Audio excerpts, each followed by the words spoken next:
ओम शांति। सबसे पहले सभी 1 मिनट साइलेंस में बैठेंगे।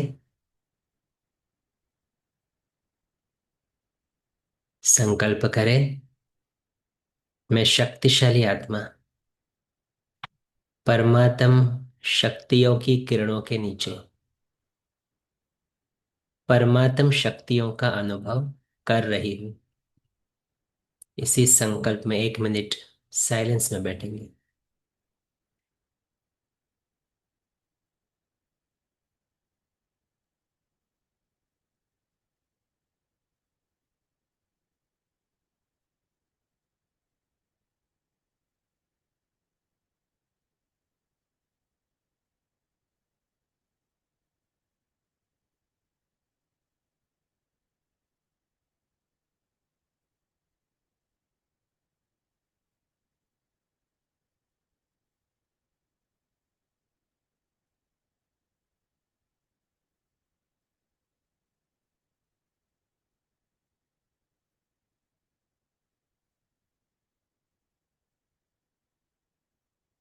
ओम शांति।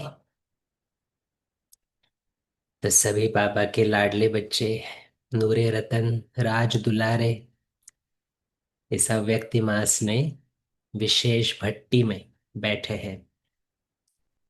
तो कई सेंटरों पर भट्टियां चल रही है, कई ऑनलाइन भट्टियां चल रही है। तो सभी का एक लक्ष्य रहता है, जनवरी माह से स्पेशली, कि हम भट्टी करें, हम योग करें, कुछ अनुभव सुने, कुछ क्लास सुने। सभी का लक्ष्य रहता है। लेकिन क्या आपने इंडिविजुअली कोई लक्ष्य रखा है, ये पहले चेक करें। क्योंकि भट्टी का अर्थ क्या होता है, भट्टी में क्या करते हैं, जो कच्चा है उसको पक्का करते हैं। तो भट्टी माना तपना, तपस्या। तो तपेंगे तो क्या होगा, जहां पर अग्नि होती है, तपते हैं तो परिवर्तन होते हैं। जो चीजें कल तक डिफिकल्ट लग रही थी, वो आज आसान हो जाती है।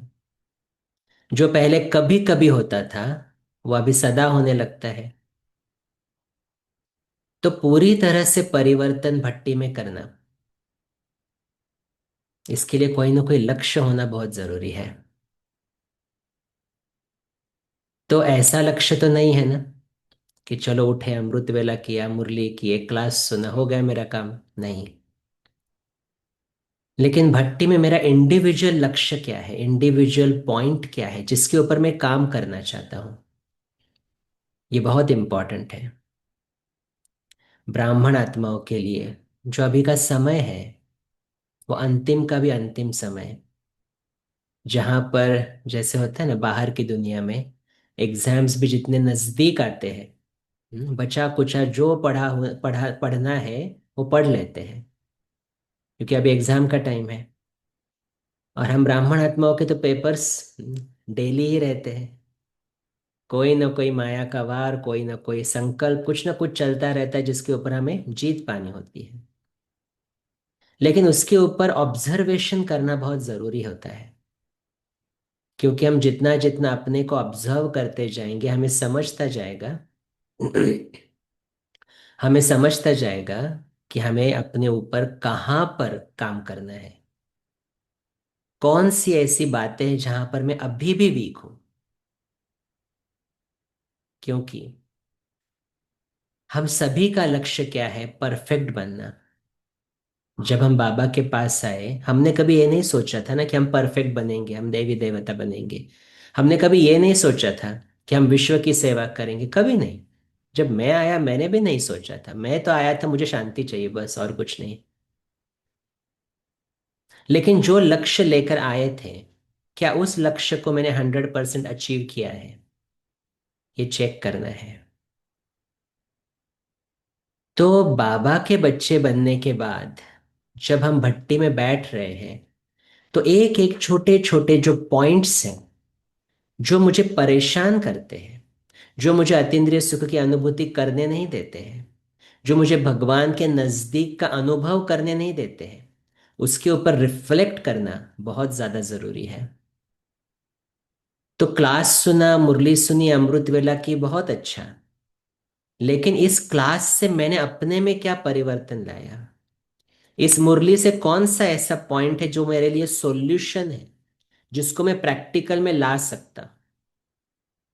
ऐसी कौन सी मुरली की पॉइंट है जिसके ऊपर मैं मनन चिंतन कर अपने मन को शक्तिशाली बना सकता हूं? इतना अटेंशन क्या हम इस भट्टी में दे रहे हैं? सभी चेक करें, नॉट ओनली दिस भट्टी। लेकिन आप मधुबन में जाते हो, अपनी अपनी भट्टियां करते हो, सेंटर पर करते हो, हर भट्टी में कोई ना कोई क्या होना चाहिए, एक लक्ष्य होना चाहिए कि हाँ, मेरा ये जो संस्कार है, छोटी छोटी बातों में मैं इरिटेट हो जाता हूँ, छोटी छोटी बातों में। किसी ने चप्पल ठीक तरह से उतारा नहीं, कोई टाइम पर आया नहीं, कोई योग के वक्त बात कर रहा है, ऐसी बातें देखता हूं ना मैं, तो मैं बहुत अपसेट हो जाता हूँ। मुझे अब इनके ऊपर से विजय पानी है। कोई कोई आत्माएं कहती है, छोटी सी परिस्थिति आती है, हमारे आंखों से पानी आना शुरू हो जाता है, रोना शुरू कर देते हैं। तो ये क्या है? बाबा की श्रीमत क्या है रोने के लिए? अलाउड है रोना? एक ही अलाउड है रोना, कौन सा अलाउड है रोना? बाबा के प्यार में आंसू आ जाए, वो अलाउड है, लेकिन बाकी के टाइम आंसू नहीं आने चाहिए। तो अगर मैं ये श्रीमत का उल्लंघन कर रहा हूं, कहीं ना कहीं पर इट इंडिकेट्स कि मेरे में अभी शक्ति कम है, मेरी योग की पावर अभी एक्यूमुलेट हुई नहीं है। और जहां योग की पावर एक्यूमुलेट नहीं होती है, हम ये सुन रहे हैं, क्लासेस, मुरली, योग की कमेंट्री, सब कुछ सुन रहे हैं, लेकिन ये समाप्त होने के बाद फिर परिस्थिति आई, फिर से हलचल में चले जाते। और ये रिपीटेड पैटर्न जब हो जाता है, तो क्या होता है? दिल शिकस्त होते हैं। इतने साल से हम ज्ञान सुन रहे, इतने साल से हम मुरलियां सुन रहे हैं, लेकिन मुझ में कुछ चेंज नहीं आ रहा है। अभी भी मैं अपसेट होता हूँ। और दिल शिकस्त होते होते धीरे धीरे भागंती हो जाते हैं। मुझसे नहीं हो सकता ये, मैं नहीं कर सकता ये सेंटर वालों के लिए ठीक है। हम तो गृहस्थी है ना, हमारे तो कितनी परिस्थितियां रहती है, ये नहीं हो सकता है। तो ऐसे कहना माना अपने मन को और वीक करना। बाबा या दादिया क्या कहती है? अरे हम नहीं बनेंगे तो और कौन बनेगा? और बाबा के बच्चे मुरलियां सुनते हुए, मैं ही देवता हूं, मेरा ही पूज्य स्वरूप है, सब कुछ सुनते हुए भी फिर बाद में कहते हमसे नहीं हो पाएगा। तो ये संकल्प ब्राह्मण कभी नहीं कर सकते कि मैं नहीं कर सकता, क्योंकि मेरा साथी कौन है? सर्वशक्तिवान भगवान मेरा साथी है। तो मैं नहीं कर सकता तो कौन कर सकता है? इसीलिए अभी अटेंशन देना है कि जो भी मैंने अपने लिए लक्ष्य रखा है, चलो आज तक शायद रखा है, नहीं रखा है मुझे नहीं मालूम, पर अगर नहीं रखा है, तो आज से एक लक्ष्य रखें। जो भी बाकी के दिन बचे हैं भट्टी में, मुझे कौन से एक पॉइंट के ऊपर, एक पॉइंट लिया तो भी बहुत है, 100 पॉइंट्स नहीं लो, एक पॉइंट लो, बहुत है। लेकिन एक पॉइंट के ऊपर मुझे कहाँ पर ज्यादा से ज्यादा काम करना है।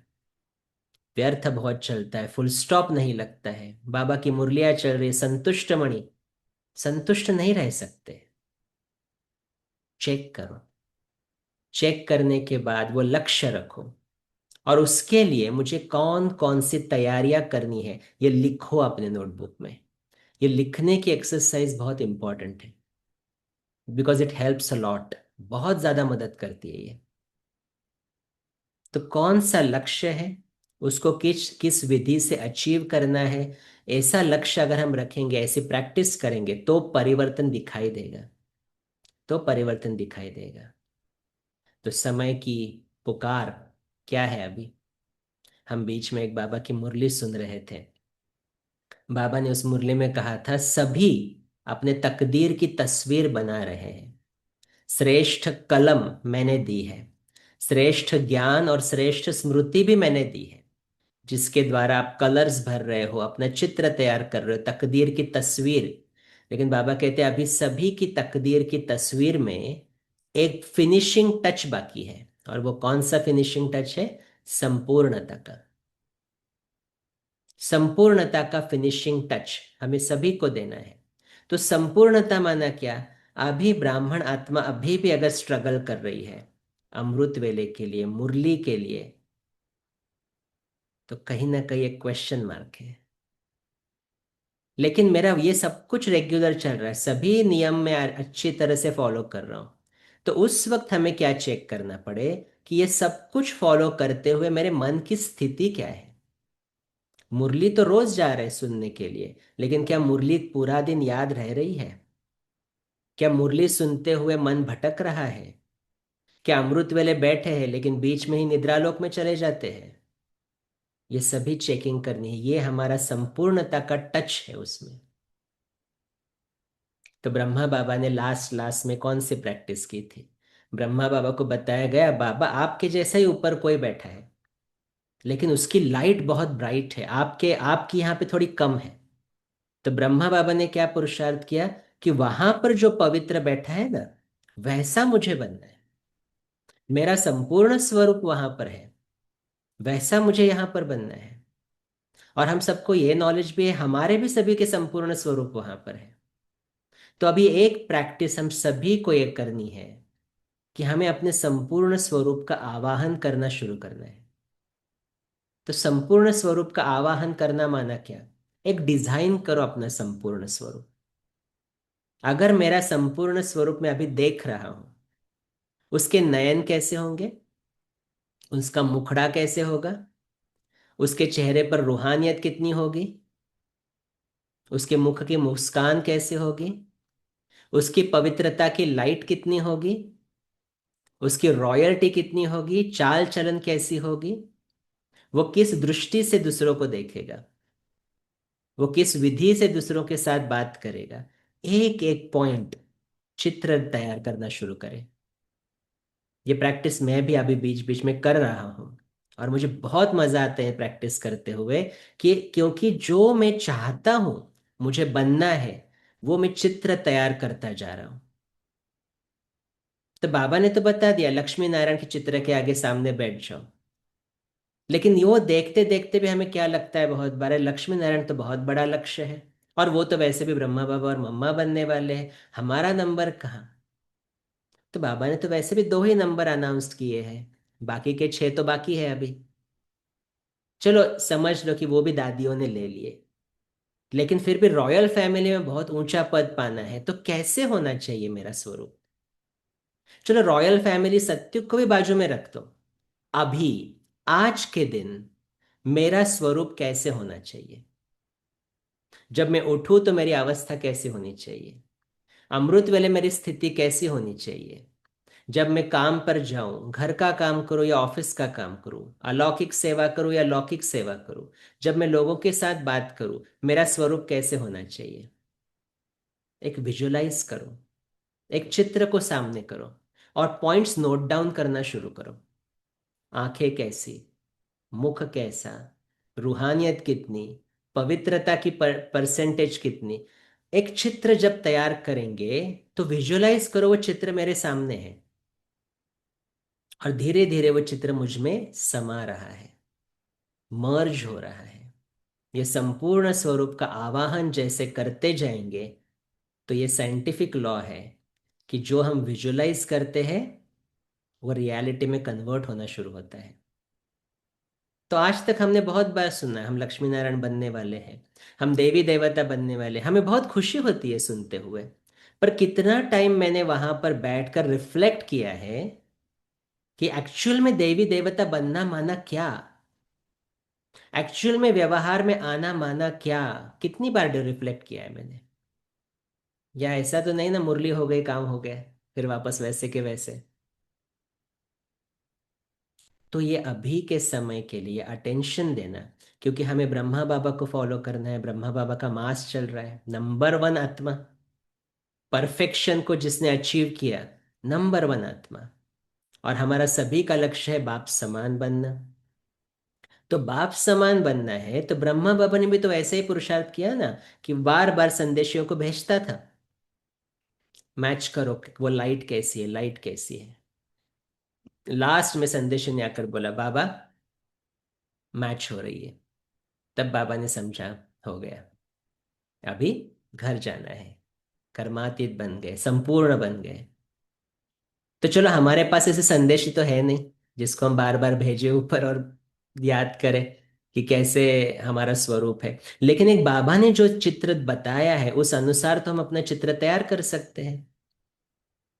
तो ये प्रैक्टिस डेली, अगर अमृत वेले लास्ट 10 मिनट भी हम करेंगे, संपूर्ण स्वरूप एक बार एक चित्र तैयार करो और उसको बार बार उसका आवाहन करते अपने अंदर समाते हुए देखो। और उसके बाद सारा दिन में कैसा बिताना चाहता हूं उस स्वरूप के थ्रू उसको विजुलाइज करो। और देखो सारे दिन में कितनी परिवर्तन आना शुरू होता है, कितना परिवर्तन होता है। तो ये प्रैक्टिस, संपूर्ण स्वरूप का आवाहन, अभी सीनियर्स भी बता रहे, बाबा ने भी बताया है। और ये प्रैक्टिस लिटरली, अगर हम एक नोट डाउन करें, उसको बार बार प्रैक्टिस करें, तो हम देखेंगे हमारे दिन की जो क्वालिटी है ना, वो परिवर्तन होना शुरू हो जाएगा। जो थोड़ी थोड़ी बातों में कभी मुश्किल लगती है, थोड़ी थोड़ी बातों में कभी इरिटेशन होती है, वो इजी होना शुरू हो जाएगा। तो बाप समान बनना, अगेन, हम जब कहते हैं मुझे बाप समान बनना है, तो बाप समान बनने का अर्थ क्या है? बाबा ने एक मुरली में कहा था, बाप का जो नाम वो आपका नाम, बाप का जो रूप वो आपका रूप, और बाप का जो कर्तव्य वो आपका कर्तव्य। ये है बाप समान बनना। तो बाप का नाम क्या है? विश्व कल्याणकारी। तो हमारा भी नाम क्या हो गया? मैं भी तो विश्व कल्याणकारी हूं। हमारा रूप तो सेम है, गुण भी सेम है, बाप के संस्कार ही मेरे संस्कार है। और बाप का कर्तव्य क्या है? रहम दिल बनना, सभी विश्व को परिवर्तन करना। आज भी बाबा की मुरली में था ना, मैं पतित पावन हूं, मुझे बुलाते आए, हे पतित पावन आओ, क्योंकि जानते हैं मैं खुद पतित हूं। तो ये रियलाइज करना कि मुझ में ऐसी कौन सी खामियां हैं जिसको मैं निकालूं तो मैं पावन बन जाऊं। तो हम सभी चाहते हैं बाप समान बने। हम कहते भी है बाबा, जब बाबा पूछता है बाप समान कौन बनेगा, हम सभी हाथ खड़ा करते हैं। लेकिन कितना टाइम रिफ्लेक्ट किया है उसके ऊपर कि मेरे लिए बाप समान बनना माना क्या? देखो एक एक पॉइंट की गहराई में जब जाएंगे, तभी वो पॉइंट हमारे जीवन का हिस्सा बन जाता है।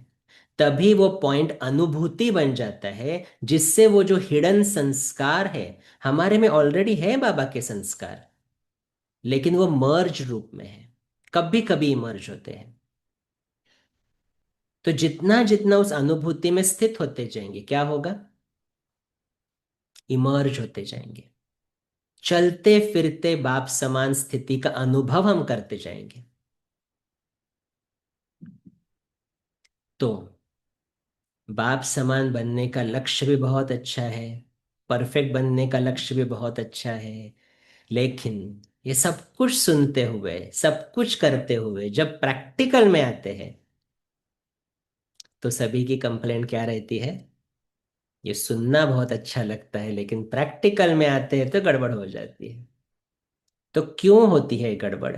क्यों नहीं हम अतीन्द्रिय सुख की अनुभूति कर पा रहे हैं? क्यों नहीं सदा संतुष्ट रहते हैं? बाबा पूछता है खुश हो, संतुष्ट हो, हाथ खड़ा कर देते हैं। जब बाबा कहते सदा हो तो हाथ नीचे आ जाता है। क्यों? तीन शब्द जो बाबा ने बताए हैं, परमत, परदर्शन और परचिंतन। ये तीन शब्द की वजह से हमें जो अचीव करना है उससे हम दूर चले जाते हैं। तो अचीव करना है वो परफेक्शन की स्टेज, अचीव करना है वो ऐसी स्थिति जहां पर मैं कभी डिस्टर्ब नहीं हूं। हमें अचीव करना है वो चीजें जो मैंने कभी स्वप्न में भी नहीं सोची थी कि मैं ऐसा बन सकता हूं, देवी देवता बन सकता हूं। लेकिन जितना जितना इन तीन शब्दों में उलझते जाते हैं, उतना ही हम अपने लक्ष्य से और दूर होते जाते हैं। और ये संस्कार हमारा बना है द्वापर युग से, दूसरों को देखने का संस्कार। वही संस्कार लेकर हम बाबा के पास आते हैं, और बाबा आते ही पहला ज्ञान क्या देता है? खुद को देखो, खुद को परिवर्तन करो। स्व का ज्ञान, स्व का दर्शन कराता है। लेकिन अगर मैंने अपने ऊपर अटेंशन नहीं दिया है, बाबा की मुरली सुनी लेकिन उसका मनन चिंतन नहीं किया है, तो पॉइंट भी सुनेंगे, अच्छा भी लगेगा, पॉइंट को रिपीट और वर्णन भी करेंगे, लेकिन प्रैक्टिकल में आने के बाद फिर से उसकी वजह से ये हुआ और इसकी वजह से ये हुआ, इसी पॉइंट में चले जाते हैं। अगर अभी भी ब्राह्मण बनने के बाद, बाबा को जानने के बाद, यही मेरा सब कुछ है ये बोलने के बाद, अगर अपनी स्थिति गड़बड़ होती है और उसका जिम्मेवार हम किसी और को ठहरा रहे हैं, तो अभी तक मुझ में ज्ञान गया नहीं है। क्योंकि ज्ञान का फर्स्ट लेसन क्या है? जो मैं फील कर रहा हूं अंदर, दुख या सुख, उसका क्रिएटर कौन है? उसका क्रिएटर कौन है? मैं ही हूं, और कोई नहीं है। इसी एक लाइन को भी पक्का करना, बहुत सारे प्रॉब्लम सॉल्व हो जाएंगे। एक्चुअली हमारी लाइफ बहुत सिंपल है। क्योंकि क्या करना है अभी? बाबा की मुरली सुननी है, बाबा के डायरेक्शंस को सुनना है, उसको फॉलो करना है। लेकिन हमें नहीं चाहिए ना, वो इतना सिंपल लाइफ नहीं चाहिए हमको। हमें उसको कॉम्प्लिकेट करना है। तो कैसे कॉम्प्लिकेट करें? बाबा ने ये डायरेक्शन दिया तो मैं ऐसे करना चाहता हूँ। थोड़ा सा उल्टा, थोड़ा सा मिक्सचैरिटी करना चाहता हूँ। लेकिन दुख किसको होगा उससे? दुख तो मुझे ही हो रहा है, और किसी को नहीं हो रहा है ये। और इसीलिए बाबा ने जो 3 शब्द दिए हैं उसके ऊपर हमें अटेंशन देना है। इवन सेवा में भी जब हम आते हैं, तो अच्छा, उसको ये सेवा मिली, मुझे ये सेवा मिली, उसको क्यों आगे किया, मुझे क्यों नहीं आगे किया? अरे जो भी सेवा मिली, भगवान ने लायक तो समझा ना मुझे उस सेवा के लिए। तो जो मिला उसके बारे में सोचो। बट अगर हम में वो परदर्शन का संस्कार है, तो हम कभी खुश नहीं रह पाएंगे। लौकिक में भी नहीं थे, इसीलिए यहां पर आए। यहां पर भी वही संस्कार है, यहां पर भी खुश नहीं रह पाएंगे। और इसीलिए कहा जाता है परदर्शन पतन की जड़ है। द्वापर से नीचे आने का कारण ही परदर्शन था। और उस वक्त किसी ने बताया भी नहीं हमें स्वदर्शन करना क्या है। क्योंकि वो भी नहीं जानते थे, उनका दोष नहीं, वो भी नहीं जानते थे। तो हमने क्या किया? अच्छा, दुख आया, अच्छा यहाँ इस मंदिर में जाओ ये चढ़ाओ, उस मंदिर में जाओ ये बोल के आओ। वही करते गए, क्योंकि हम चाहते थे प्रॉब्लम बाहर है तो बाहर से ही सॉल्व होना चाहिए। और बाबा ने आकर पहली चीज बताई, बच्चे, तेरे जीवन में जो प्रॉब्लम्स है उसका जिम्मेवार कौन है? उसका जिम्मेवार सिर्फ मैं, और कोई नहीं है। अचानक बीमारी आई, अचानक रिश्तों में टकराव आया, अचानक धन की समस्या आई, अचानक शरीर छूटा, सबके लिए मैं जिम्मेवार हूं। कितना अधिकार से हम ये बोल सकते हैं? कितना एक्सेप्ट किया है इसको? ये चेक करना है। ये चेक करना है, क्योंकि ड्रामा रिपीट पॉइंट करना बहुत इजी होता है, लेकिन जब परिस्थिति आती है तो हम क्या कहते हैं? क्या करें? ये हमारे जीवन में ऐसे है ना, इसकी वजह से मेरा पुरुषार्थ नहीं होता, नहीं तो मैं तो आज ही नारायण बन जाता जी। हमारा निमित्त ऐसा, हमारा सेंटर ऐसा है, हमारे ये वैसे सब। किसी को नहीं छोड़ते हम लोग, बाबा को भी नहीं छोड़ते हैं। वो बेचारा इतनी दूर से रोज आकर पढ़ा रहा है, उसको भी नहीं छोड़ते, क्योंकि संस्कार इतना पक्का हुआ है कि मेरी दुख का जिम्मेवार कोई और, मेरे सुख का जिम्मेवार भी कोई और है। तो बाबा ने आकर सबसे पहले इसी भ्रम को नष्ट किया। और बाबा ने आकर बताया स्व और उसका दर्शन। इसके प्रति भक्ति में एक कहानी बताते, आपको शायद मालूम होगी ये कहानी, शिशुपाल की कहानी। शिशुपाल को बोला गया था 100 पाप आपको माफ है, लेकिन उसके बाद मैं नहीं रुकूंगा। श्री कृष्ण ने ऐसा कहा था। तो उसका आध्यात्मिक रहस्य क्या है? उसका रहस्य ये है, जब, जैसे वहां भक्ति में दिखाते, शिशुपाल के 100 पाप भरे, तो श्री कृष्ण ने सुदर्शन चक्र चलाया। भक्ति में सुदर्शन कहते हैं। तो उसका अर्थ हमारे लिए है, जब हमारे 100% पाप का घड़ा भर जाता है, तब भगवान आकर स्वदर्शन चक्र चलाता है, जिससे हमारे देह अभिमान का गला कटता है। वहां शिशुपाल का गला कटाया दिखाया, लेकिन हमारा देह अभिमान का गला कटता है। और हमें समझ में आता है स्व माना आत्मा। जब द मोमेंट, जिस मोमेंट पर हमें ये रियलाइज होता है कि अरे मैं ही वो आत्मा हूं, मैं ही तो ये पार्ट बजा रही हूं, इतने सारे जन्म मैंने ही तो लिए हैं, मेरा ही डिस्चार्ज हुआ है, और हुआ क्यों? मेरी वजह से ही हुआ है। और अभी चढ़ना कैसा है? मुझे ही पुरुषार्थ करना है। जब ये समझ में आता है, तब हमारी उन्नति की सीढ़ी चढ़ना शुरू होता है। तो स्वदर्शन उन्नति की सीढ़ी है, परदर्शन पतन की जड़ है। तो बाबा का बच्चा बनने के बाद और ये ज्ञान लेने के बाद हमें इसके ऊपर बहुत अटेंशन देना है, मेरा फोकस कहाँ पर है। और फोकस कहाँ पर माना, सबसे पहला पर शुरू कहाँ से होता है? इस देह से। आत्मा के लिए ये देह भी पर है, दूसरा है। कि मेरा परमानेंट देह नहीं है ना, 84 जन्मों से इस शरीर में नहीं हूं मैं। अब भी लिया है और कभी भी छोड़ सकता हूं। तो पर है मेरे लिए।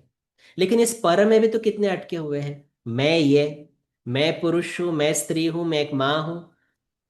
तो जब तक इन बातों से हम अपने आप को डिटैच नहीं करते हैं, हमारा स्वदर्शन चक्र घूम नहीं सकता है। क्योंकि भक्ति में दिखाया, जब भी किसी असुर का गला काटना है, कब जब भी किसी असुर को मारना है, तो भगवान वो माना जो देवी देवताएं थे, वो स्वदर्शन चक्र चलाते थे।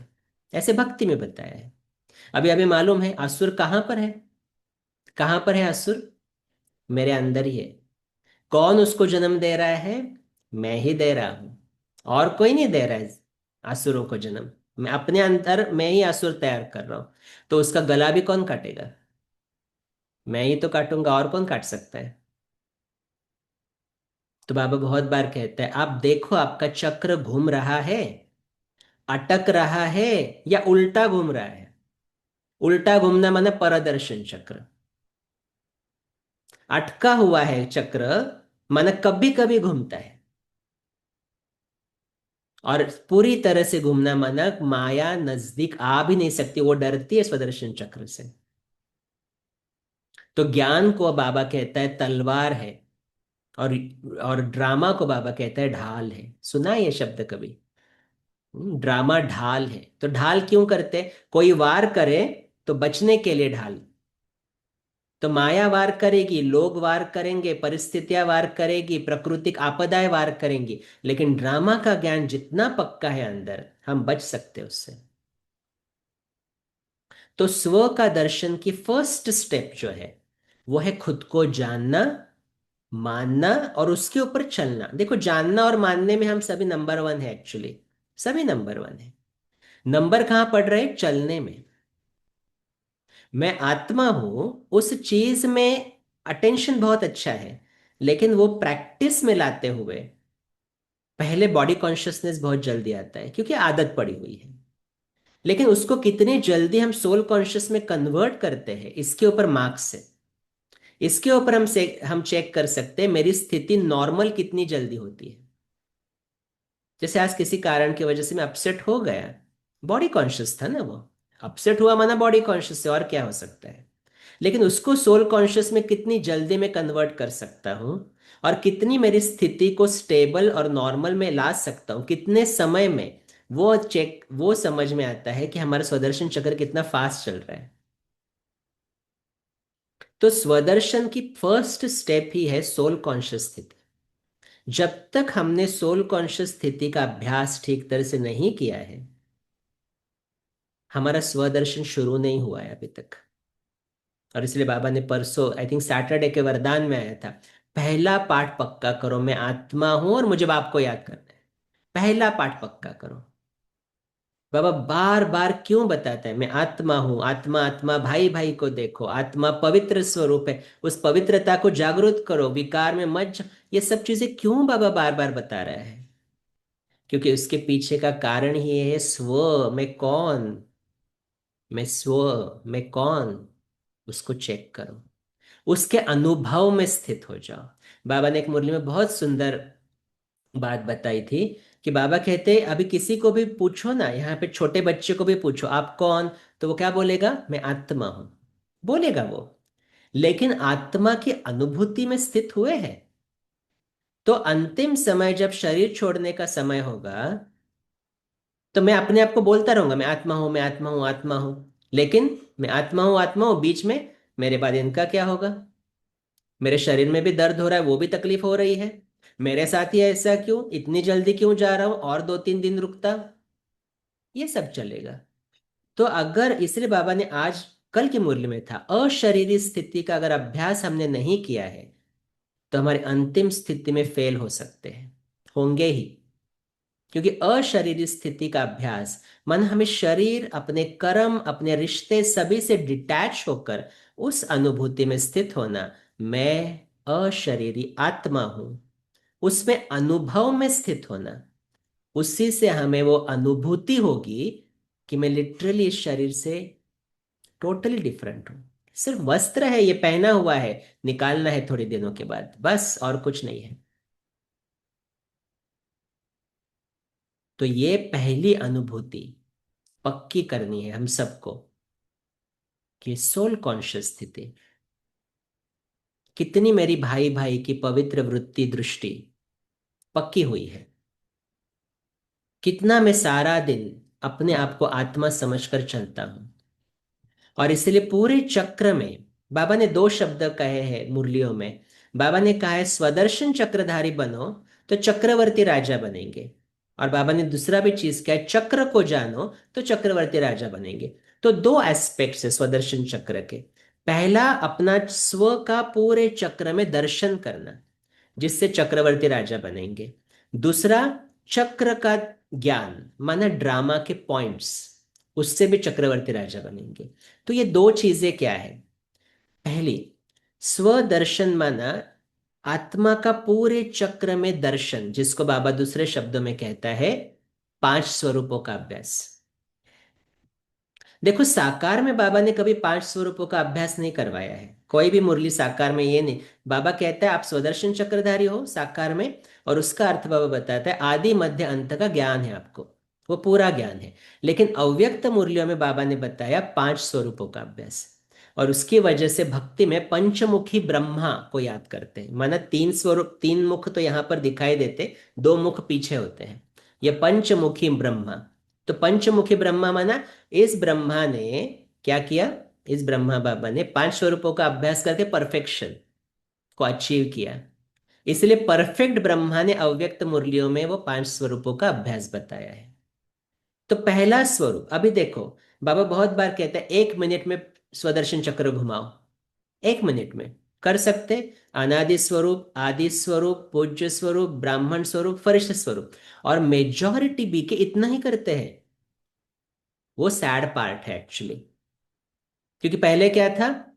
हम्म, क्या वो मंत्र को, अभी मुझे मंत्र भी याद नहीं रहा, ओम भूर्भुवः स्वः। 1 मिनट में बोल दिया, काम हो गया। अभी उसको सिर्फ रिप्लेस किया है, और अनादि आदि पूज्य ब्राह्मण फरिश्ता, बस हो गया। ये पढ़ाई नहीं है।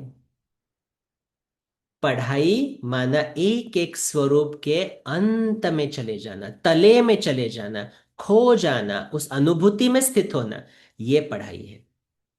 क्योंकि जैसे कहा, जितना अनुभव करते जाएंगे उतना वो शक्तियां इमर्ज होती जाएंगी।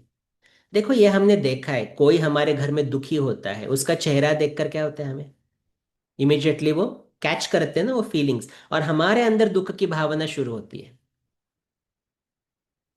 तो वैसे ही कोई खुश है, उसका खुश चेहरा देखकर हम अपने भी दुख भूल जाते हैं।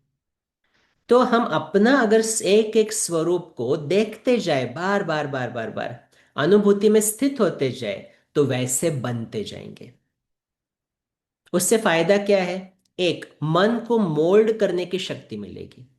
तो अशरीरी बनना भी क्या है? मन को मोल्ड करना, 1 सेकंड में सब स्विच ऑफ, शरीर के प्रति, रिश्तों के प्रति स्विच ऑफ, और मैं आत्मा उस अनुभूति में स्थित हो गया। ये मन को मोल्ड करेंगे तो मन के ऊपर राज्य करने की शक्ति आ जाएगी। और इसलिए बाबा कहते हैं 1 मिनट में सब कुछ घुमाओ। लेकिन बाबा का यह अर्थ ये नहीं कि रिपीट करो सिर्फ, नहीं, वो अनुभूति 1 मिनट में होनी चाहिए पांचों स्वरूपों की। लेकिन 1 मिनट में अगर नहीं हो रही है, मेजॉरिटी में नहीं समझता कि होती है 1 मिनट में, तो क्या करो, एक एक स्वरूप के गहराई में जाना शुरू करो, अपने स्व का जर्नी देखो, स्व आत्मा की जर्नी। तो सबसे पहला स्वरूप कौन सा है? अनादि स्वरूप। अभी अनादि स्वरूप में क्या अनुभव करेंगे? अनादि स्वरूप परम धाम का वो स्वरूप है जहां में आत्मा थॉटलेस, वहां पे संकल्प भी नहीं है, वहां पर समय भी नहीं है। तो मैं आत्मा कैसी हूं? अपने बीज स्वरूप अवस्था में हूं। तो सुबह अमृत वेले जब हम उठते हैं तो ये योग, योग के लिए ये स्वरूप बहुत अच्छा है। बीज माना सार। फाइनली हमें क्या करना है? विस्तार को सार में ही तो समाना है ना।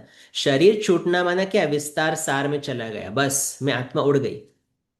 नॉलेज सब कुछ है। मैं आत्मा कौन हूं? परम पवित्र हूं, शांत स्वरूप हूं, शक्तिशाली हूं, आनंद स्वरूप, सब नॉलेज है मुझे। लेकिन वो मना एक बिंदी स्वरूप में है, सिर्फ विस्तार में नहीं है, सार में है।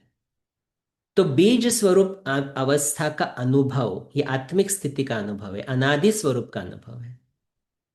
तो बीज रूप करेंगे, तो बाबा ने ये बताया है, बीज रूप अभ्यास करेंगे माना एक संकल्प में एकाग्र होकर बैठना। मैं और मेरा बाबा, चलो परम धाम में कोई संकल्प नहीं है, लेकिन यहां पर प्रैक्टिस करेंगे तो संकल्प द्वारा ही तो वहां जाएंगे ना। तो संकल्प में भी ये विस्तार नहीं, हाँ बाबा की किरणें आ रही है, बाबा मुझे ये दे रहा है, वो दे रहा है, वो दे रहा है, वो दे रहा है, कोई जरूरत नहीं। अच्छा, वो योग कर सकते हैं, ऐसा नहीं कि वो गलत है, लेकिन बीज रूप अवस्था का अगर हम अनुभव करना है तो एक संकल्प में एकाग्र होने का अभ्यास बहुत ज्यादा जरूरी है। और उस स्वरूप को बाबा कहता है, ये ऐसा स्वरूप है जहां पर आपके पाप विनाश हो जाते हैं, क्योंकि एकाग्रता बहुत है, एकाग्रता बहुत है। दूसरा पॉइंट, आत्मिक स्थिति का अभ्यास हम जितना बढ़ाते हैं, हमारे में साइलेंस की शक्ति भी बढ़ती जाती है, क्योंकि अभी ज्यादा संकल्प नहीं चल रहे हैं, एक संकल्प में एकाग्र है। तो एकाग्रता की शक्ति और साइलेंस की शक्ति, जो बाबा बीच में बहुत सारी मुरलियों में कहता है, उसका बहुत कनेक्शन है। एकाग्रता की शक्ति, साइलेंस की शक्ति, और उससे और दो शक्तियां जो हमें मिलती है, जो हमें प्रैक्टिस में बहुत उपयुक्त है, वो है परखने की शक्ति और निर्णय शक्ति। क्योंकि जितना मन साइलेंट होगा ना, परखना बहुत इजी हो जाता है। जब यहां पर कचरा है तो अच्छी चीज भी बुरी लग सकती है, बुरी भी अच्छी लग सकती है। लोगों को परख नहीं सकते हैं, सेवा में सफलता नहीं पा सकते हैं। और इसीलिए अगर सेवा में सफलता पानी है तो योग के वक्त अमृत वेले उठे, अनुभूति करो बीज स्वरूप बीज स्वरूप अवस्था की। एक संकल्प में कितना टाइम में टिक सकता हूं, एकाग्र होकर बैठ सकता हूं। No music, no songs, silence. क्योंकि साइलेंस ये ऐसी स्थिति है जो परमधाम की अवस्था है, उसमें हमें एक्चुअल में समझ में आएगा मेरे मन के ऊपर मेरा कितना कंट्रोल है। हम बाबा के गीत लगाते, कमेंट्री लगाते, क्लास लगाते, करते करते काम करते और कहते हाँ हमारे बाबा की याद बहुत अच्छी है, जो है डेफिनेटली है। लेकिन उससे क्या मेरे मन को मोल्ड करने की शक्ति मुझ में आई है? जो स्थिति में जिस वक्त अनुभव करना चाहूं, क्या कर सकता हूं? तो ये टेस्ट करने के लिए ये अनादि स्वरूप के डेप्थ में जाना बहुत जरूरी है। अनादि स्वरूप योग के वक्त वो है बीज रूप अवस्था। जैसे देखो, हम सुबह सुबह उठे, पहला संकल्प बाबा ने क्या बताया? मैं परम धाम से अवतरित हुई आत्मा हूं। तो मैंने संकल्प किया, बाबा गुड मॉर्निंग, हाँ मैं परम धाम से आई हुई अवतरित हुई आत्मा हूं। अच्छा, अभी क्या करना है? अच्छा, अमृत वेले उठकर बैठना है। संकल्प किया, बहुत अच्छा संकल्प, अनुभूति में नहीं गए। अगर मैं आत्मा अभी अभी परम धाम से आई हूं तो मेरी स्थिति कैसे होनी चाहिए सुबह उठने के बाद? जिसको बाबा बहुत बार कहता है मन मना भाव। अभी मन मना भाव भी हमने बहुत बार सुना है मुरलियों में। मन मना भाव कहते हैं तो कहते हैं हाँ चलो मैं आत्मा बाबा से कनेक्ट हो गई, वेरी गुड। और फिर एक सेकंड के बाद जब वापस आएंगे तो कहीं ना कहीं परिस्थिति में स्थिति गड़बड़ होने लग रही है। तो मन मना भाव का अर्थ भी क्या है?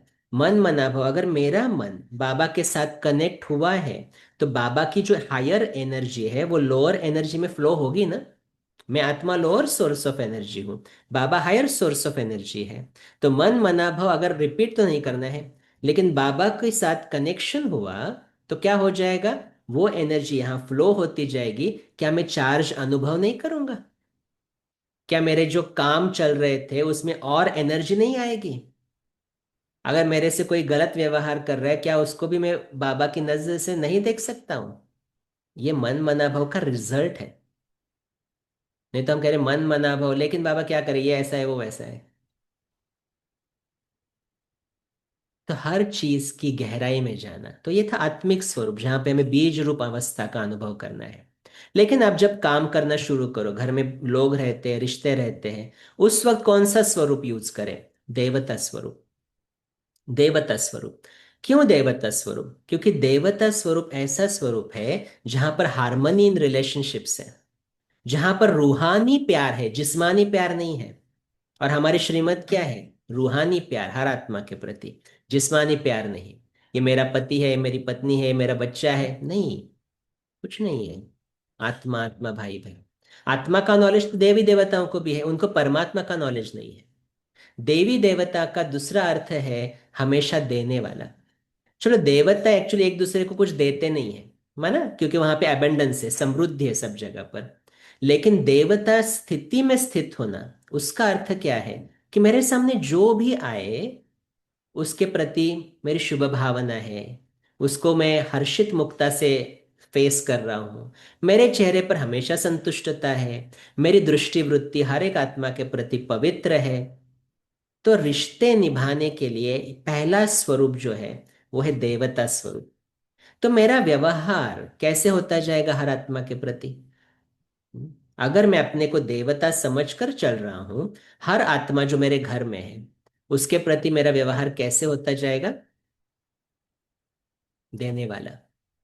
उसको खुशी दे रहा हूं, मैं संतुष्टता का दान दे रहा हूं, मैं सहनशीलता की मूर्त हूं। सब कुछ जो देवी देवताओं की क्वालिटी है, वो गुण इमर्ज होते जाएंगे।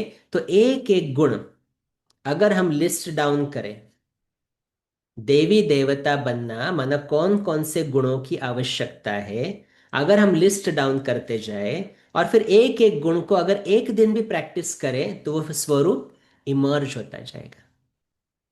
तो प्रैक्टिकल में देवता स्वरूप लाना, ऐसा नहीं मैं देवता हूं सिर्फ बोल दिया, नहीं, लेकिन प्रैक्टिकल में रिफ्लेक्ट करना कि देवता बनना माना क्या। इसीलिए बाबा एक्सरसाइज देता है साकार मुरलियों में, लक्ष्मी नारायण के चित्र के सामने जाकर बैठ जाओ। क्यों बोलता है बाबा ये?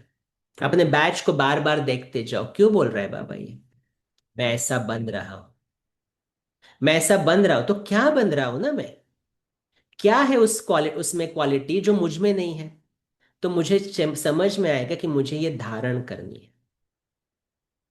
तो चलो आज मैं प्रैक्टिस करता हूँ इस क्वालिटी की। अच्छा, कल ना मैं थोड़ा प्रॉब्लम हो गया तो संतुष्ट नहीं था, चलो आज मैं पूरा दिन संतुष्ट रहूंगा। कौन हूं मैं देवी देवता हूं, मैं वही देवता हूं। सत्युगी, सत्युग में मैं कितना संतुष्ट था, आज भी हूं मैं। अगर ये स्मृति सिर्फ रखेंगे तो हमारा एक एक रिश्ता कितना वंडरफुल होगा। लेकिन नेक्स्ट स्टेप क्या होती है?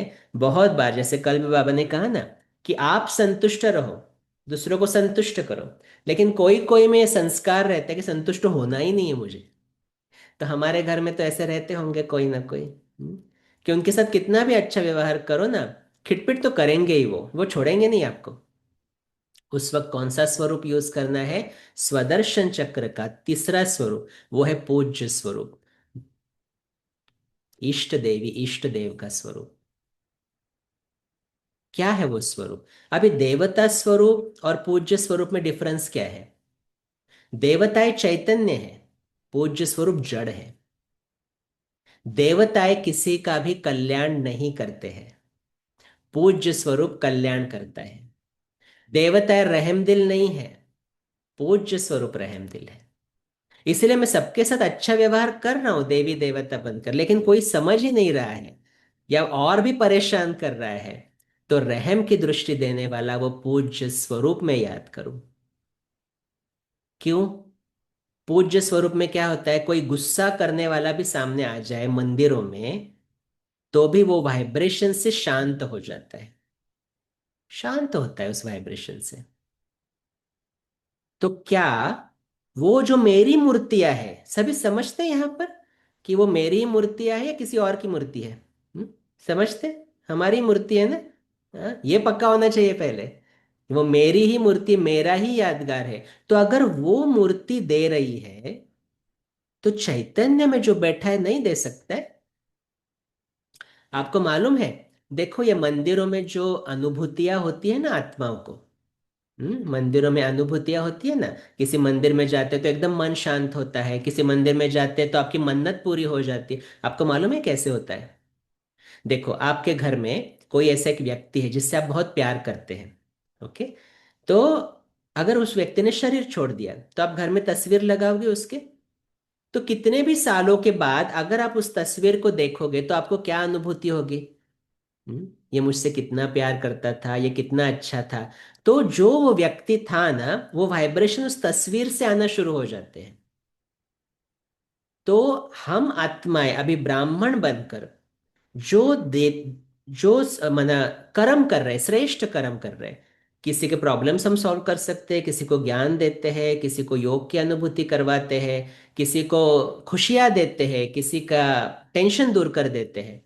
तो ये जो आत्माएं हमारे सामने आएंगी खुशी का दान देने के लिए, आनंद का दान लेने के लिए, शक्ति का दान लेने के लिए, तो उनको हमारे चैतन्य स्वरूप से जो अनुभूति होगी, वही आत्माओं को हमारे जड़ स्वरूप से वो अनुभूति होगी। तो हमारी मूर्ति से दूसरों को क्या अनुभूति करवानी है, ये हम अभी डिसाइड कर रहे हैं। हमें कितने भक्त चाहिए, ये हम अभी डिसाइड कर रहे हैं। जो कल की मुरली में भी था ना, कि अभी आप दूसरों को वो अनुभूति दिलाओ, संतुष्टता की, शांति की, तो क्या हो जाएगा? द्वापर में भक्त आपके सामने आकर वो अनुभूति करेंगे। तो अभी आप डिसाइड करो, आपको अच्छे मंदिर में बैठना है या किसी पेड़ के नीचे बैठना है वो आप डिसाइड करो। ये हमारे पुरुषार्थ के ऊपर है। तो द्वापर युग का जो ये पवित्र, श्रेष्ठ, पूज्य स्वरूप है, उसका अर्थ क्या है? ये पूज्य जो स्वरूप है हमारा, वो रहम दिल स्वरूप है। तो जब रिश्ते में कोई भी खिटपिट होती है, तो इसका अनुभव करना बहुत जरूरी है कि मेरा ही तो स्वरूप है। अगर ये खिटपिट करने वाली आत्मा, आवाज आ रही है ठीक तरह से? किसी ने लिखा आवाज नहीं आ रही है। ओके, ठीक है। तो ये खिटपिट करने वाली आत्मा अगर मेरी मूर्ति के सामने जाए, तो मेरी मूर्ति क्या करेगी? ऐसे ही खड़ी रहेगी ना? या बोलेगी ये बहुत खिटपिट करता है बाबा, मैं हाथ ऐसे कर देती हूँ? ऐसे नहीं करेगी। क्या उस मूर्ति की हर्षित मुक्ता कम होगी? बिल्कुल भी नहीं, वैसे की वैसे रहेगी। तो अगर वो जड़ कर सकता है तो मैं चैतन्य में क्यों नहीं? अगर ये स्मृति हम अगर पक्की करें, ये स्मृति पक्की करें कि वही मैं हूं, तो यहां पर किसी के भी साथ कुछ भी अनबन हो जाए, मेरा दातापन रुकेगा नहीं, कभी नहीं रुक सकता। मुझे बीच में एक आत्मा ने प्रश्न पूछा, भाई जी हम तो 1 साल से किसी को आ, सकाश दे रहे हैं, वो कब परिवर्तन होगा?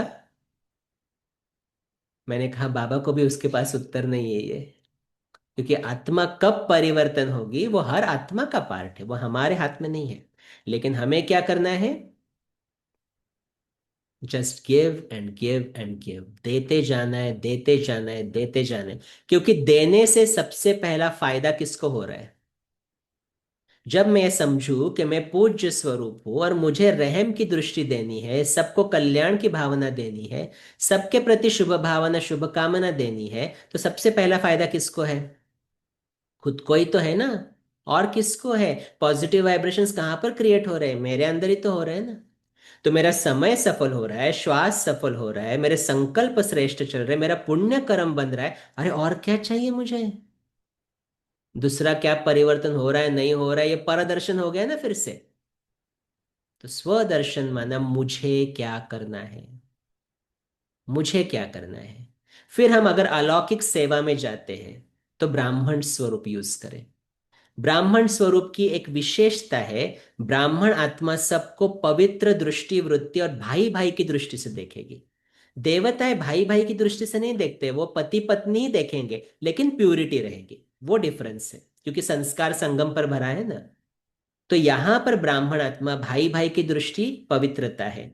दूसरी चीज, ब्राह्मण आत्मा एक दूसरे को हमेशा सहयोग देगी, सहयोग देगी। अगर ब्राह्मण आत्मा किसी के सेवा में, किसी के प्लान में कोई प्रॉब्लम क्रिएट कर रही है, तो वो ब्राह्मण आत्मा नहीं है। ब्राह्मण आत्मा एक दूसरे की विशेषता देखेगी, ये ब्राह्मणों की विशेषता है।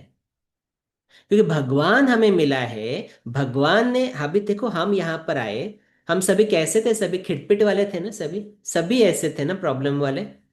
और बाबा कितना काम कर रहा है, रोज हमारे ऊपर काम करता जा रहा है बेचारा। और इससे हम थोड़ा थोड़ा थोड़ा परिवर्तन हो रहे हैं। तो ब्राह्मण आत्मा को भगवान मिला है। ब्राह्मण आत्मा कह रही मुझे बाप समान बनना है। तो क्या हम दूसरों की जो इधर उधर थोड़ी ब्राह्मणों की खिटपिट चलती रहती है, क्या उसको थोड़ा नजरअंदाज नहीं कर सकते? क्या उसमें भी उनकी विशेषता नहीं देख सकते?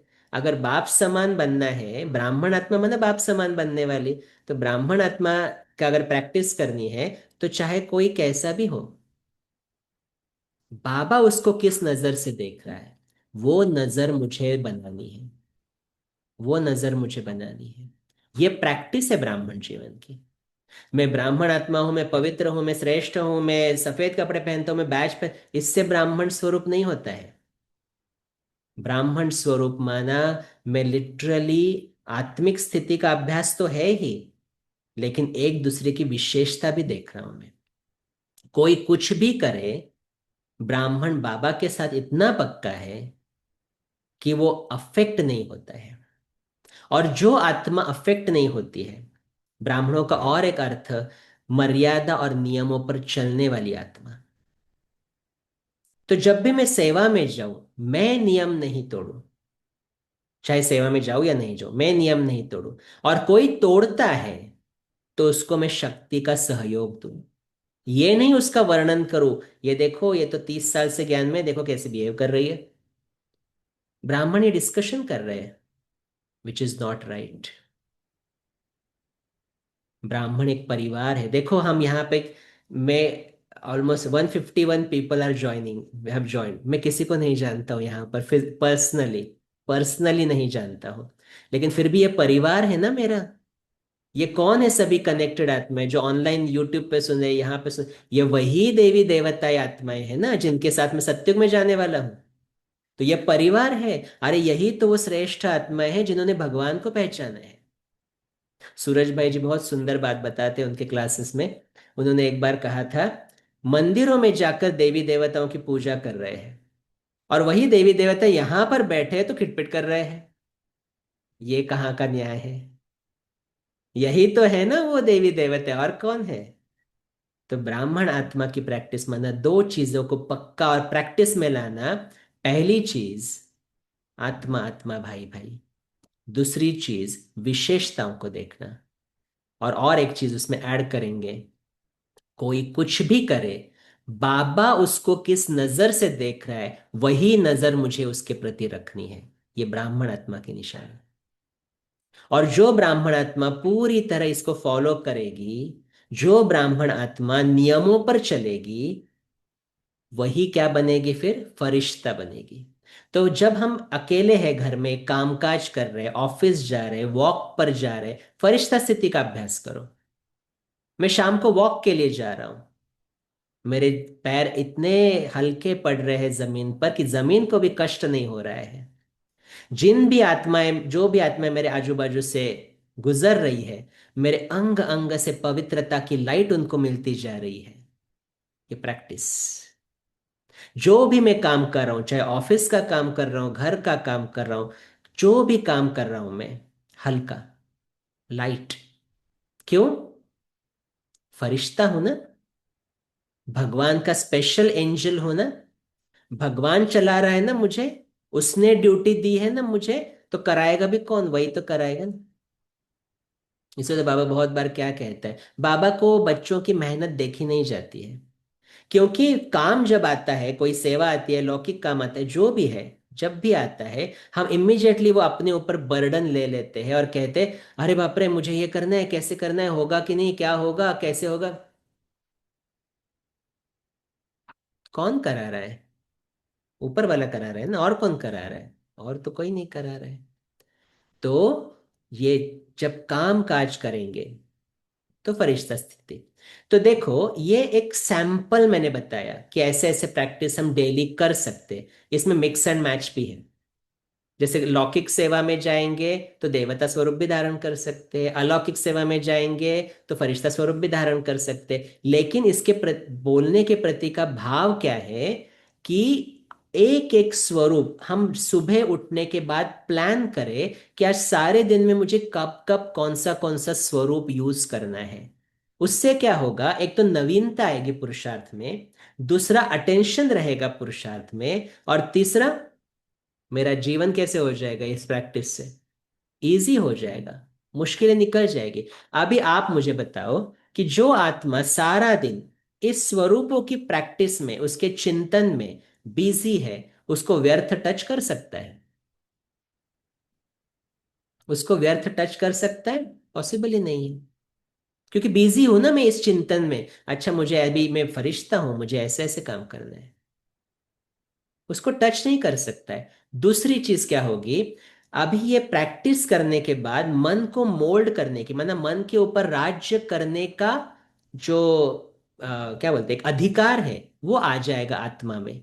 तो उससे क्या हो जाएगा, जो आत्मा खुद के ऊपर राज्य करेगी, जो स्थिति चाहिए, जब चाहिए और जितनी देर चाहिए प्रैक्टिस कर सकेगी, क्या आपको नहीं लगता वो चक्रवर्ती राजा बनेगी?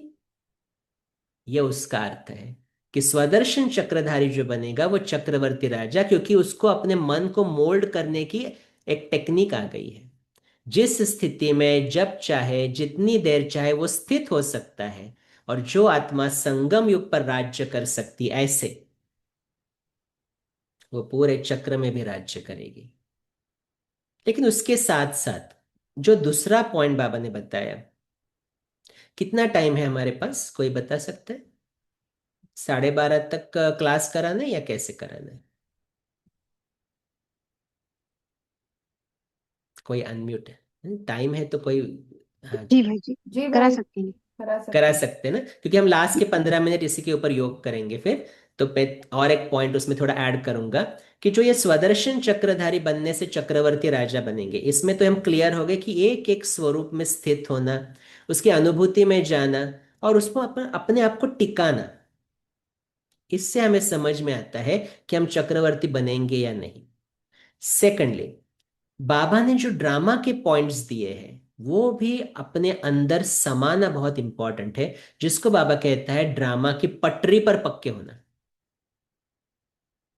तो ये ट्रेन जो चल रही है हमारी, वो खिसके नहीं, एक्सीडेंट नहीं होवे। तो ड्रामा की पटरी में कौन कौन से पॉइंट्स है, जिसको मैंने बोला ना कि ड्रामा एक ढाल है, तो कोई वार करे तो ऐसे कौन से पॉइंट में अपने अंदर धारण करूं जो उस वार को मैं सहन कर पाऊं। तो ऐसे अलग अलग पॉइंट्स है, ड्रामा के बहुत सारे पॉइंट्स हैं। नंबर 1, ड्रामा कल्याणकारी है। अब ये कहने के लिए नहीं सिर्फ ड्रामा कल्याणकारी है, उसको अनुभव करना है। कैसे अनुभव करेंगे कल्याणकारी है? हर चीज में आपने अभी भी अनुभव किया होगा बहुत बार बाबा का बच्चे बनने के बाद, कि कभी कभी ऐसे लगता है वो अकल्याण है, बाहर से कुछ गड़बड़ चल रही है, लेकिन उसके अंदर बहुत सारा कल्याण छिपा हुआ होता है। उसको ढूंढ के निकालना। जैसे बीच में मुझे किसी आत्मा ने प्रश्न पूछा, भाई जी मुझे आपका क्लास अटेंड करना था लेकिन मैं बीमार हो गई, इसमें क्या कल्याण बात है? मैं भी थोड़ा सोचने लगा, सीरियसली इसमें क्या कल्याण की बात है? तो देखो, कल्याण की बात यही है कि अब जब बीमार पड़ते हो तो सबसे बड़ा फायदा किसको हो रहा है? खुद को ही हो रहा है, मेरे अकाउंट सेटल हो रहे हैं। और क्या है फायदा उसमें?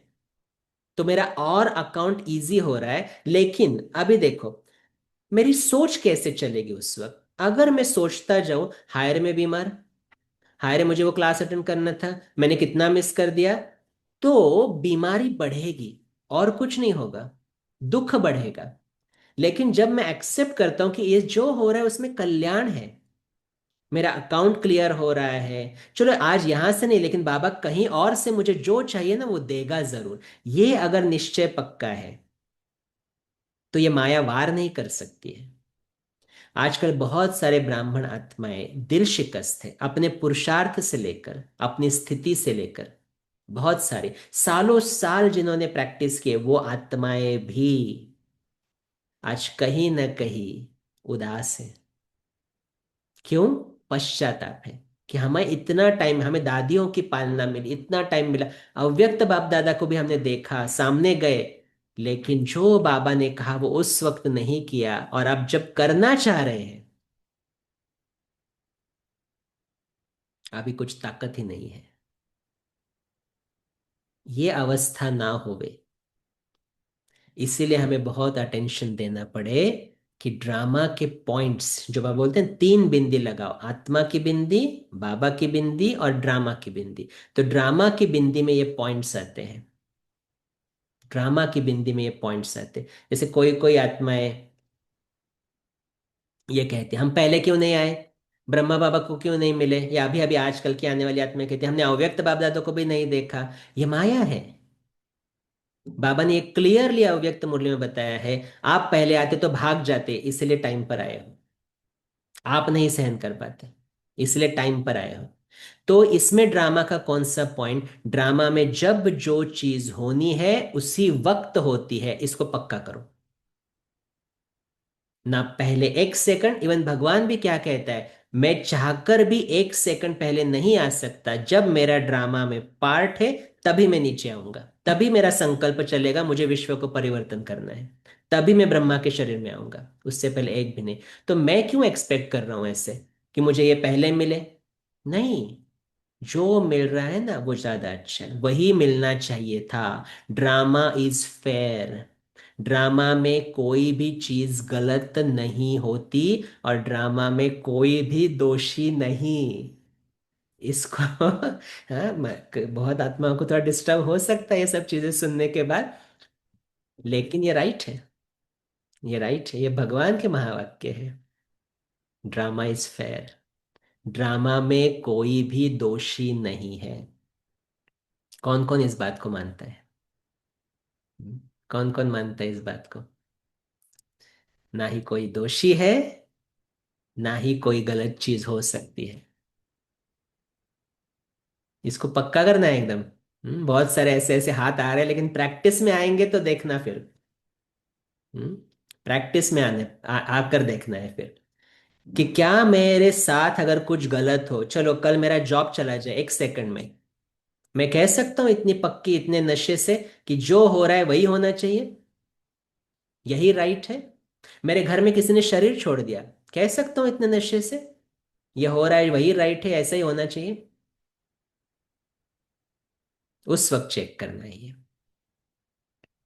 तो इसीलिए ड्रामा के जो पॉइंट्स है, तो एक होमवर्क ले लो आप, सभी होमवर्क करेंगे क्योंकि भट्टी है ना, तो भट्टी को सिर्फ क्लास नहीं सुनना है, होमवर्क लेना है।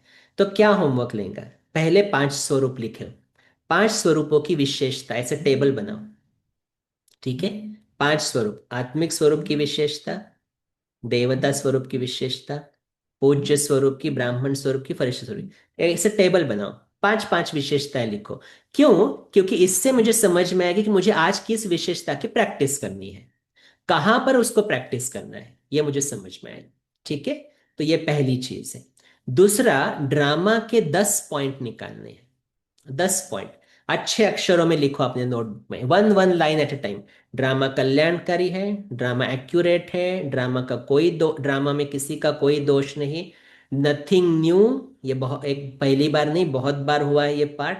ऐसे अलग अलग पॉइंट्स निकालो और अपने घर में चिपकाओ इसको। ये 10 पॉइंट जो निकालेंगे ना ड्रामा के, इसको घर में चिपकाओ, आते जाते देखो तो ड्रामा में पक्के होते जाएंगे। तो माया वार करना भी चाहे तो मेरी ड्रामा की ढाल तैयार है, करो वार, कितना करना है मैं तैयार हूं। तो आसुर कहीं बाहर नहीं है, आसुर मेरे अंदर है, असुर मेरे अंदर है, और उसको जन्म भी मैं ही दे रहा हूं। ऐसा क्यों, वैसा क्यों, ये क्यों? मैं अपना एक अनुभव सुनाता हूँ। विदेश में मैं बहुत नया था ज्ञान में, ये 2010 की बात होगी शायद, 10, हाँ 10। लेकिन मैं बहुत रेगुलर स्टूडेंट था, अच्छी मुरली सुनता था। अमृत वेला भी रेगुलर नहीं थी अमृत वेला, लेकिन करता था, और मेडिटेशन, शाम का मेडिटेशन पक्का था। और शाम को मैं रोज सेंटर पे जाके ना नोट्स निकालता था अव्यक्त मुरलियों के। तो मैं बहुत अच्छा स्टूडेंट था, और मेरे निमित्त को भी मैंने, वो खुश था मेरे से। तो कोई भी प्रोग्राम होता था ना, तो कोई भी प्रोग्राम होता था तो वो मुझे पहले इनवाइट करता था, ठीक है? तो एक दिन क्या हुआ, फ्राइडे का टाइम था, शाम को मैं ऑफिस से निकला। और मेरी आदत थी कि शाम को सेंटर जाना, सेंटर पर जाकर बैठना, मुरली पढ़ना। तो मैं सेंटर पर गया तो सब जगह पर मतलब गाड़ियां लगी थी सेंटर के बाहर, और मैं अंदर गया तो पूरा गैदरिंग था। मतलब बहुत सारी आत्माएं बैठी थी और मेरा निमित्त क्लास करवा रहा था उस वक्त। और मेरे अंदर थोड़ी हलचल हुई, मुझे क्यों नहीं बुलाया। हलचल हुई मुझे, ठीक है। लेकिन मैं बाहर से ही देखा तो मैं बाहर से ही चला गया, क्योंकि मुझे बुलाया नहीं था, मुझे कोई मालूम भी नहीं था कि ऐसा कोई क्लास है उस वक्त। तो मैं थोड़ा डिस्टर्ब हो गया उस वक्त। तो मैं घर पे आया और शाम को 7 बजे योग में बैठा। और एक सेकंड में बाबा ने मुझे संकल्प दिया, ड्रामा के हर सीन में हर एक्टर की जरूरत नहीं होती है। ये भी ड्रामा का पॉइंट है। तो अगर हमें कभी ऐसा लगे ये सेवा मुझे क्यों नहीं दी, कल तक तो देते थे, आज क्यों नहीं दी, उस सीन में उस वक्त मेरे लिए जगह नहीं थी। सिंपल, एक्सेप्ट कर लो उसको, इजी हो जाएगा। मैं तो इतना हल्का हो गया उसके बाद कि उसके बाद मुझे कभी वो डिस्टरबेंस नहीं आया। इतना बाबा ने इजी कर दिया। ड्रामा के हर सीन में हर एक्टर की जरूरत नहीं होती। जहां मेरी जरूरत है वहां कोई मुझे रिप्लेस नहीं कर सकता, और जहां मेरी जरूरत नहीं है वहां मैं जाकर भी कुछ नहीं हो सकता। ये पक्का का। हम्म। तो किसी ने बोला ड्रामा के पॉइंट्स रिपीट करो। मैं नहीं रिपीट करने वाला हूं, लेकिन आप सोचो, मुरलियों में ये पॉइंट्स आते हैं, मुरलियों में ये पॉइंट्स आते हैं, तो ये सोचो। और सोचने के बाद लिस्ट डाउन करो। और अपने ये होमवर्क है ना, तो घर पे करना ही है। तो नेक्स्ट कल कोई क्लास होगा, उसके पहले 24 घंटे है, तो उस वक्त आप कर सकते हैं। तो स्वदर्शन चक्रधारी बनना माना क्या, स्व का दर्शन ड्रामा में, और उसके साथ हम माया को कैसे विनाश कर सकते, पहली चीज। दूसरी चीज, ड्रामा के पॉइंट्स को मन में रमण करते रहना, उसकी गहराई में जाना, जिससे भी ये व्यर्थ की माया पूरी तरह से खत्म हो सकती है। तो जितना स्व को देखते जाएंगे, स्व का दर्शन करते जाएंगे, क्या पक्का होगा, आत्म अभिमानी स्थिति पक्की होगी, आत्मा की क्वालिटीज इमर्ज होगी, और हम जल्द से जल्द बाप समान बन उड़ जाएंगे। समय उड़ने का है ना, अभी चलने का समय नहीं है। तो आप सभी को स्वदर्शन बनने की बहुत बहुत मुबारक है। इस भट्टी में आगे बढ़े और बहुत सारे परिवर्तन लाए, और हम सब जल्दी से जल्दी सत्युग में चले जाए बाबा के साथ। तो इसकी सभी को मुबारक है। तो इसके साथ हम थोड़ा विराम देते वाणी को। तो मैं अभी पूछना चाहता हूँ होस्ट को कि योग करें या और कुछ प्लान है। शांति भाई जी, थैंक यू सो मच। बहुत ही सुंदर आपने एक्सप्लेन किया, लेकिन अभी भी कुछ प्रश्न हैं, तो वो ले ले पहले। चलेगा, ठीक है। ना? ठीक है, थैंक यू। जी रक्षाबेन, आप पूछ सकते हैं। अनम्यूट कीजिए। एक्चुअली इन्होंने आई थिंक हैंड रेस किए थे, वो प्रश्न पूछा था ना, उस वक्त हैंड रेस किए थे शायद। अच्छा, हाँ, ऐसा है। उस वक्त बहुत सारे हैंड रेजेस आए थे, तो उसमें से ही है शायद। एक बार फिर से पूछ लेते हैं अगर किसी को हाँ, पूछना अगर है, किसी को क्वेश्चंस है तो अभी पूछ सकते हैं। क्योंकि अभी सबके पास गोल्डन अपॉर्चुनिटी है।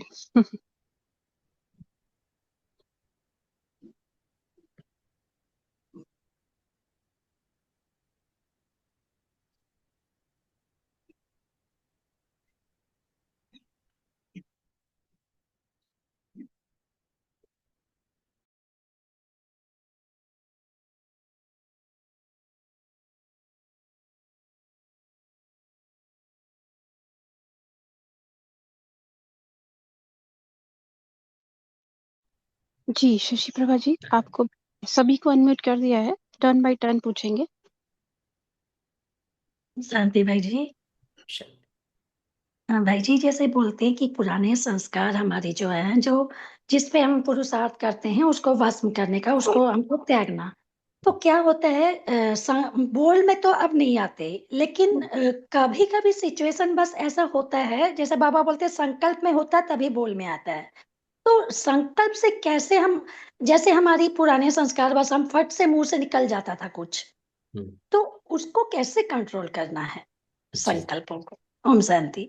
संकल्प को हमें वही जो होता है बीज रूप अवस्था जो है, वो जितनी प्रैक्टिस करेंगे ना, हमें अपने मन के ऊपर कंट्रोल करने की उससे शक्ति मिलती है।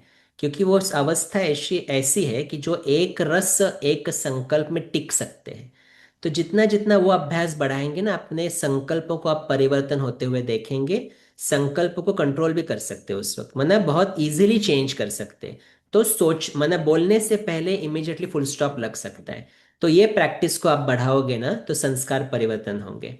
दूसरी चीज, अगर आपको कोई सिचुएशंस ऐसे मालूम है जहां पर आपको लगता है कि यहाँ पर ना थोड़ा थोड़ा मेरा बैलेंस चला जाता है, तो ऐसी सिचुएशन जो आपने पास्ट में एक्सपीरियंस की है, उस सिचुएशन को अभी हम अपने सामने लाए और अपने आप को विजुअलाइज करें कि इस सिचुएशन में कल मैंने बहुत भला बुरा कहा किसी को, लेकिन अभी उसी सिचुएशन में मैं आत्मा उस व्यक्ति के साथ बहुत प्यार से बात कर रही हूँ।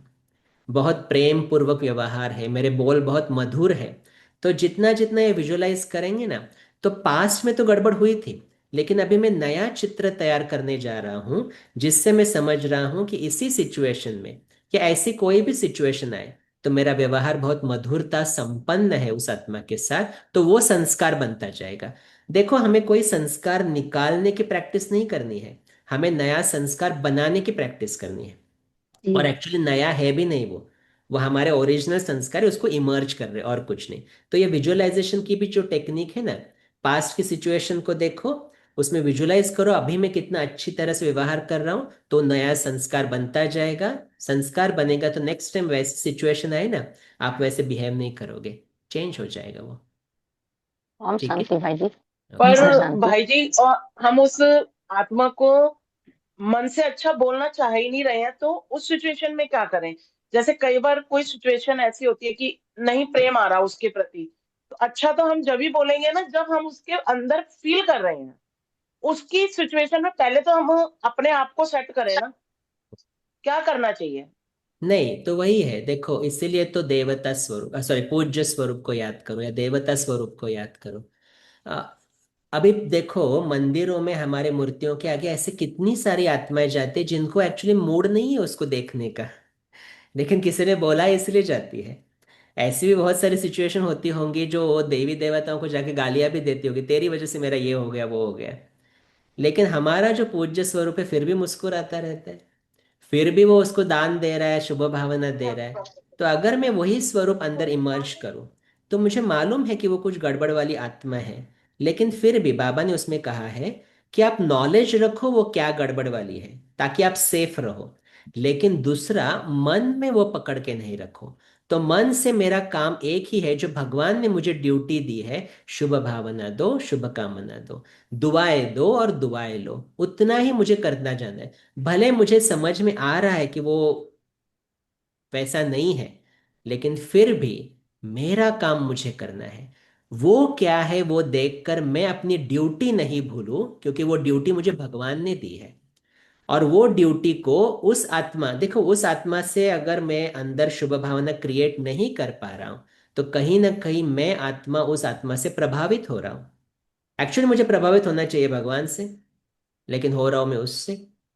तो यहां पर हमें इवैल्यूएट करना पड़े कि एक्चुअली मेरे लिए इंपॉर्टेंट क्या है, वो या ये भगवान। उस अनुसार डिसाइड करें क्या करना है, फिर कैसे संकल्प तैयार करने हैं। ठीक है।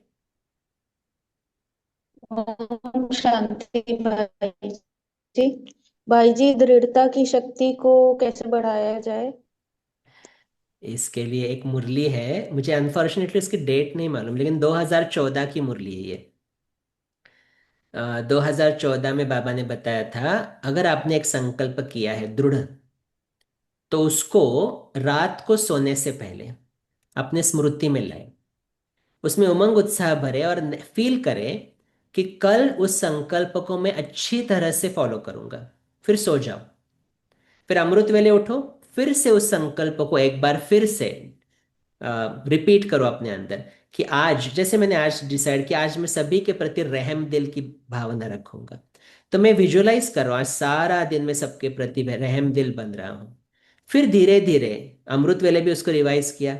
फिर सारा दिन जैसे जैसे मैं आगे बढ़ता जा रहा हूँ, चलो कहीं कहीं पर मैं रहम दिल रहा, कहीं कहीं पर मुझे गुस्सा आया, कहीं कहीं पर मैं अपसेट हो गया, कोई बात नहीं। रात को फिर सोने से पहले फिर से एक बार रिवाइज करो। बाबा को पूरा समाचार दो कि बाबा, आज मैं 50% रहम दिल रहा, 50% में अपसेट हुआ, तो बाबा उसमें शक्ति भर रहा है, फील करो, फिर सो जाओ। नेक्स्ट डे फिर रिपीट करो। अभी 50% रहम दिल की जगह आप 60% रहम दिल बन जाएंगे।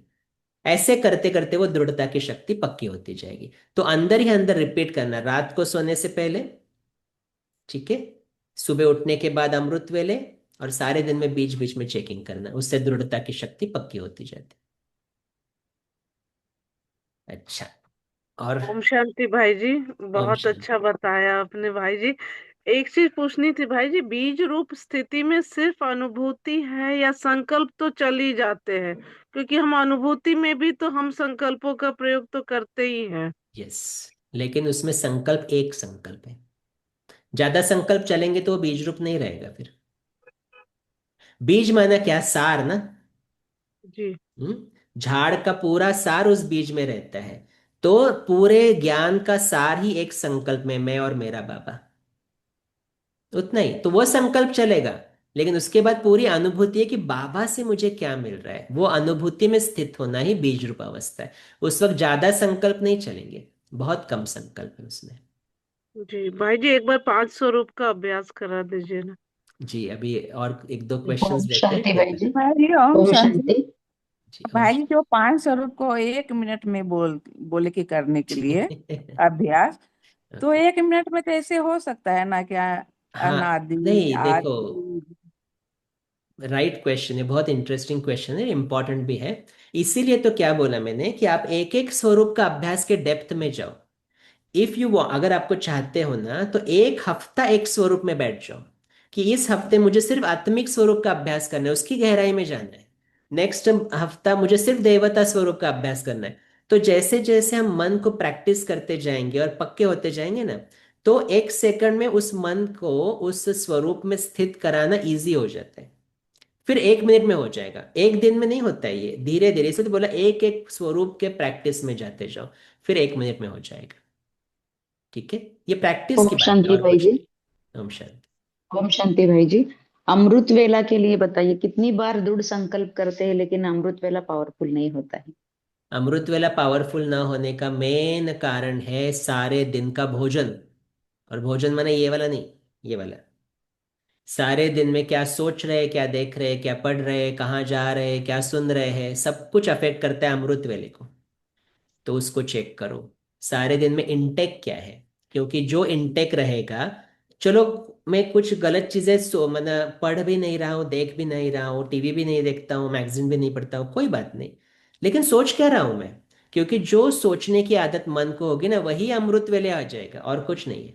तो सोच को जितना परिवर्तन करेंगे, जैसे बहुत बार ये प्रश्न आता है, व्यर्थ बहुत चलता है, क्या करें? अव्यक्त मुरली को जोर जोर से पढ़ो।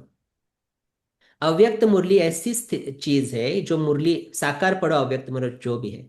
लेकिन मेरे पर्सनल एक्सपीरियंस में व्यर्थ को स्टॉप करने का एक ही आधार है, वो है अव्यक्त मुरली। तो अव्यक्त मुरली जितना बार पढ़ेंगे, समर्थ संकल्प डेवलप होना चेंज शुरू हो जाएगा। दूसरी चीज, जो मुरली पढ़ रहे हैं उसमें से कोई भी एक या दो पॉइंट्स लेकर उसके ऊपर मनन चिंतन करना शुरू करो। मनन चिंतन से मन को मोल्ड करने की आदत बढ़ेगी, समर्थ संकल्प क्रिएट करने की आदत बढ़ेगी।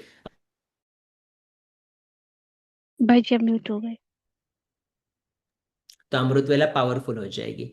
तो दो चीजें, सारे दिन का भोजन चेक करो, अव्यक्त मुरली पढ़ो, और उसके साथ साथ मनन चिंतन बढ़ाओ। मनन चिंतन बढ़ाएंगे तो अमृत वेले की क्वालिटी बहुत अच्छी हो जाएगी।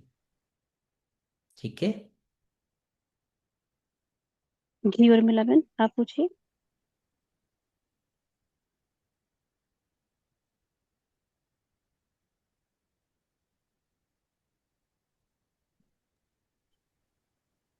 ओम शांति भाई जी। नमस्कार। हमें पूछना नहीं था, यही बस ये पूछना था कि 5 स्वरूपों की जो विशेषता आप बताएंगे कि 5-5 लिखना है जी, पांच पांच होमवर्क में। विशेषताएं लिखे, और फिर हाँ ड्रामा होम के 10 पॉइंट्स। हाँ। उसका मैं नहीं बताऊंगा, ये मैं सोच रहा हूँ कि आप उसको थोड़ा मनन चिंतन करें, मुरलिया नहीं, सुनते बताने हैं के ना। सिर्फ एक बता दीजिए भाई जी, एक बस बता दीजिए। अच्छा, तो अभी जैसे क्लास में बताया ना कि देखो पूज्य स्वरूप माने रहम दिल, तो रहम दिल विशेषता है। तो आज मुझे सारा दिन रहम दिल बनना है, तो मैं पूज्य स्वरूप आत्मा हूँ, तो स्वमान लो, मैं इष्ट देवी इष्ट देव हूँ, ये मेरे भगत है जिनकी मैं सेवा कर रहा हूँ, तो कैसे सेवा कर रहा हूँ, तो ऐसी विशेषता है। देवता स्वरूप रूहानी प्यार है, तो रूहानी प्यार की विशेषता एक दूसरे के साथ वो करो। आत्मिक स्वरूप हमारा निराकारी बीज स्वरूप स्थिति है, तो बीज स्वरूप में निर्वाण भी स्थिति हो जाती है। निर्वाण माना हम ज्यादा वाणी में नहीं आएंगे, अभी साइलेंस में रहेंगे, साइलेंस की शक्ति को डेवलप करेंगे, ये आत्मिक स्वरूप हो जाएगा। फरिश्ता माना मेरे अंग अंग से सकाश जा रही है, जहां पर भी मैं पैर रख रहा हूं ना उस आत्मा का कल्याण हो रहा है, ये विशेषता है फरिश्ता की, विश्व सेवाधारी। और फिर कौन सा रहा, ब्राह्मण, ब्राह्मण माना हर एक आत्मा की विशेषता मुझे देखनी है, तो मैं विशेष आत्मा हूं, दूसरों की विशेषता देखने वाला हूं। ऐसे गहराई में जाकर चेक करो, समझ में आएगा। ठीक है। ओम शांति भाई जी। भाई जी, जैसे अमृत वेले मान लो कि कुछ से रिहान चल रही है तो उसको भी योग बोलते हैं। यस। और साथ में अगर मैं सिर्फ मान लो कि बीज रूप अवस्था का अभ्यास कर रही हूँ, तो मैं अगर ये बोलूं कि मैं सिर्फ एक ही संकल्प में टिक गई कि मैं अशरीरी आत्मा हूँ और उसकी गहन अनुभूति में जा रही हूँ, तो ये संकल्प तो रहेगा ना कि ये यस, थोड़ी देर के बाद ये भी खत्म हो जाएगा। तो मेरे जब दो लगे, क्वेश्चन जब लगे खत्म हैं, हो रू रहा है ना, रिहान फिर से एक बार और संकल्प करो। रूह रिहान भी योग है, रूह रिहान भी योग है, बाबा को वो अच्छा लगता है, वो भी योग। और दूसरा जो चीज बाबा ने आपने पूछी, अगर वो संकल्प ऐसा लग रहा है कि वो खत्म हो रहा है या कहीं मन भटक रहा है, फिर से एक बार वो संकल्प क्रिएट करो, मैं अशरीरी आत्मा हूं।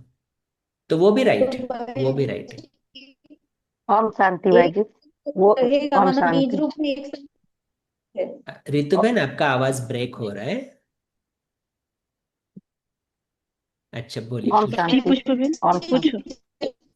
वो जो आप बताए ना भाई जी कि जैसे कि शरीर छोड़ना या कोई भी बात, ये मेरा ही गलती है या मेरा ही है, तो इसमें थोड़ा सा शरीर छोड़ने में थोड़ा बताएंगे। मुझे क्वेश्चन समझ में नहीं आया। जैसे पुष्प कि बहन फिर से जैसे पूछो। जैसे कि कोई भी बात होता है तो कहते हैं कि ये मेरा ही कारण है, मेरा ही कारण है। हम्म। इसमें शरीर छोड़ना में मेरा ही कारण है, ये कैसे होगा, ये थोड़ा जानना चाहता अच्छा, हमारे घर पे कोई शरीर छोड़ता है वो बात कर रहे हैं। हूँ। हम्म। अच्छा देखो, अभी 12:30 बजे, ठीक है, अभी आपको कोई और काम होगा, मुझे कोई और काम है, तो यहाँ से मैं चला जाऊंगा ना, चला हम्म। जाऊंगा, तो हमारी कमिटमेंट खत्म हो गई यहाँ पर। तो शरीर छोड़ना भी क्या होता है, शरीर छोड़ना भी वही होता है कि जब हम साथ में है ना, तो हमारी कमिटमेंट कहीं पर खत्म हो गई, अभी मुझे कहीं और जाना है काम करने के लिए, तो आत्मा वहां से चली जाती है। तो उसका अर्थ यह है कि मेरा उस आत्मा के साथ अकाउंट खत्म हो गया, इस जन्म का मेरा उस आत्मा के साथ अकाउंट खत्म हो गया, इसलिए वो आत्मा चली गई। वो आत्मा अपने अकाउंट तैयार कर रही है, मेरा अकाउंट अभी और किसी आत्माओं के साथ हो सकता है, तो इसीलिए वो आत्मा चली गई, अभी मेरा अकाउंट इन आत्माओं के साथ है। तो जिसका जिसका जो टाइम होगा उस अनुसार तो वो जाएगा ही, तो मेरे साथ उसका जितना अकाउंट है ना, देखो दो चीजें हो सकती है आजकल, कि एक तो वो आत्मा शरीर छोड़ दे, या आजकल डिवोर्सेस भी होते हैं ना, तो डिवोर्स माना भी क्या है, मुझे उस आत्मा के साथ जितना अकाउंट था ना वो खत्म हो गया अभी, तो वो आत्मा किसी और के साथ चली गई, मैं फ्री हो गया, सिंपल। तो वही है उसका अर्थ। ओम शांति शुक्रिया भाई भाई जी। जी, शुक्रिया। ओम शांति भाई जी। भाई हाँ, जी, साइलेंस पावर को कैसे बढ़ाएं, उसके लिए क्या करना चाहिए? हाँ, उसके लिए एक तो बीज रूप अवस्था जो मैंने बताई, संकल्प बहुत कम करो, कम करो। इवन मैंने कल भी कहीं पे क्लास करवाई, वहां पे भी बताया कि नंबर वन अमृत वेला क्या होती है, वो साइलेंस की अमृत वेला है। क्योंकि साइलेंस में आप जब बैठते हो, एक चीज होती है, मैंने साइलेंस माना क्या, म्यूजिक भी नहीं, कमेंट्री भी नहीं, लेकिन मैं बाबा के साथ बैठा हूं और अपने मन के ऊपर पूरा फोकस्ड है मेरा, कि जो संकल्प करना चाहूं कर सकता हूं, उस संकल्प में टिक सकता हूं। जब ये कला हमें आ जाती है ना, तो साइलेंस की शक्ति बढ़ती है।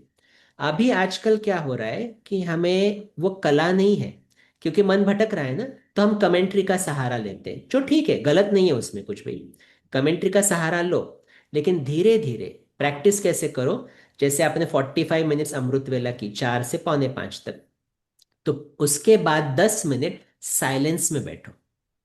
साइलेंस में बैठकर एक संकल्प में टिकने का अभ्यास करो।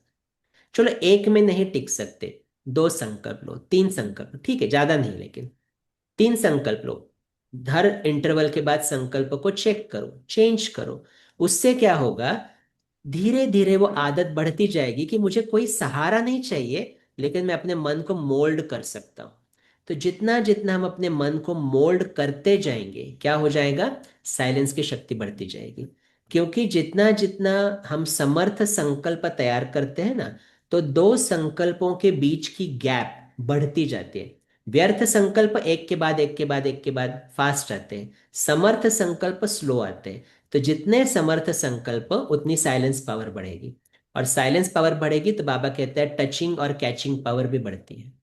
तो ऐसे ऐसे प्रैक्टिस करो, भले कमेंट्री लगाओ, लेकिन लास्ट के 10 मिनट से शुरुआत करो। 10 मिनट साइलेंस में बैठे बाबा से बातें कर रहे, एक संकल्प में टिक रहे, फिर धीरे धीरे उसको बढ़ा। ठीक है। ओम शांति भाई जी।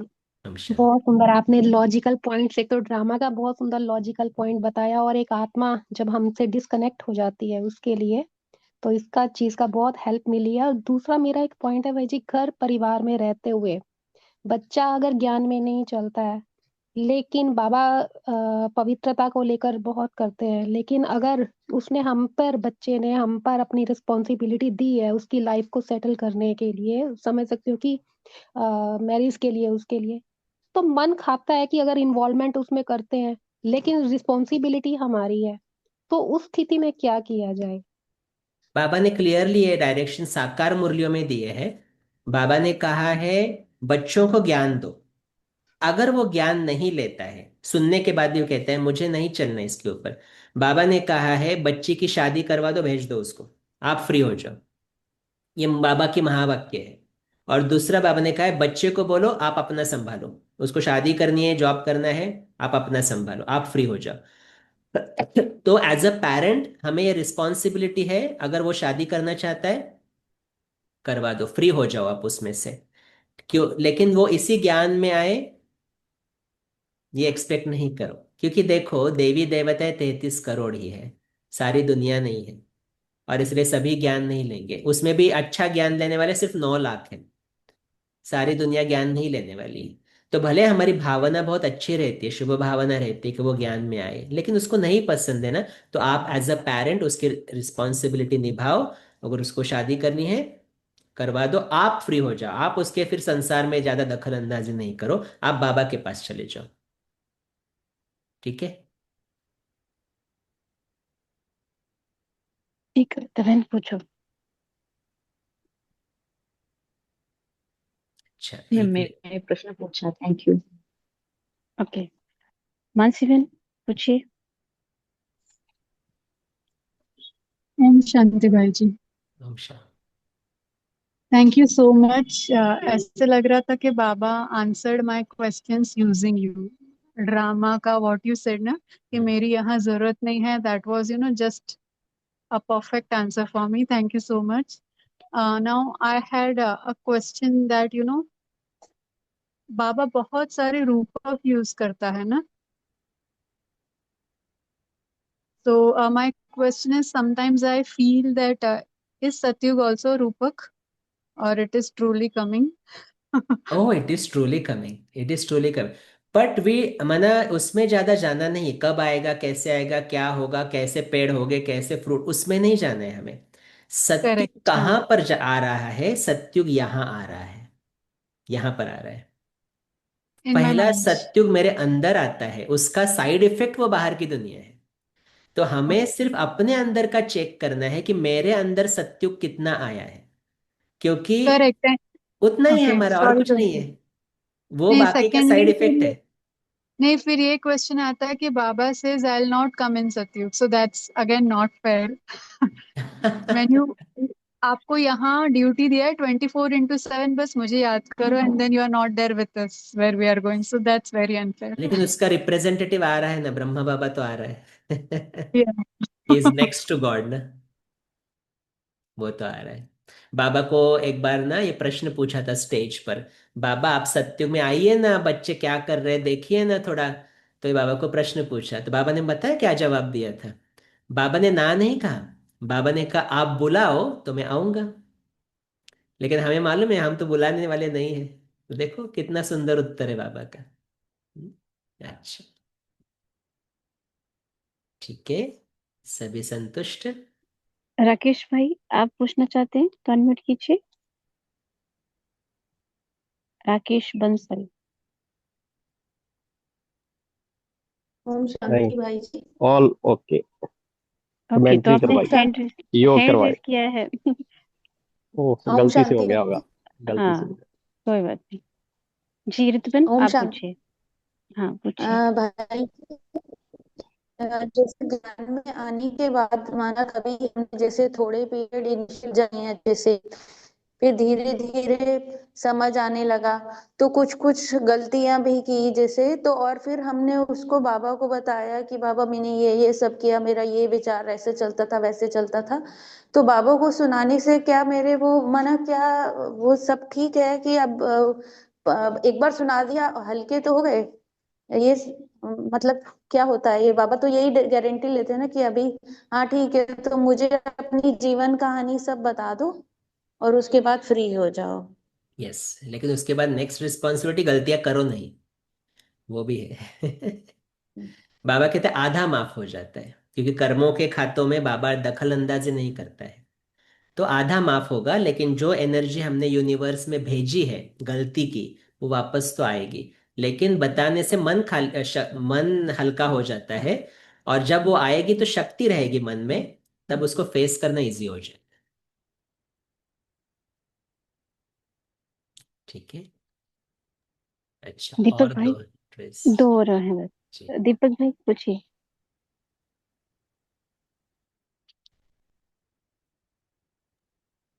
पूछिए।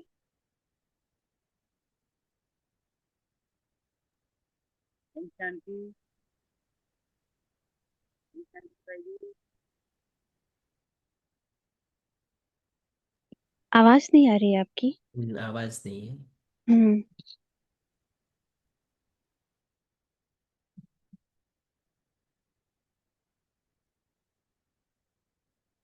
पूनमन, आप पूछिए।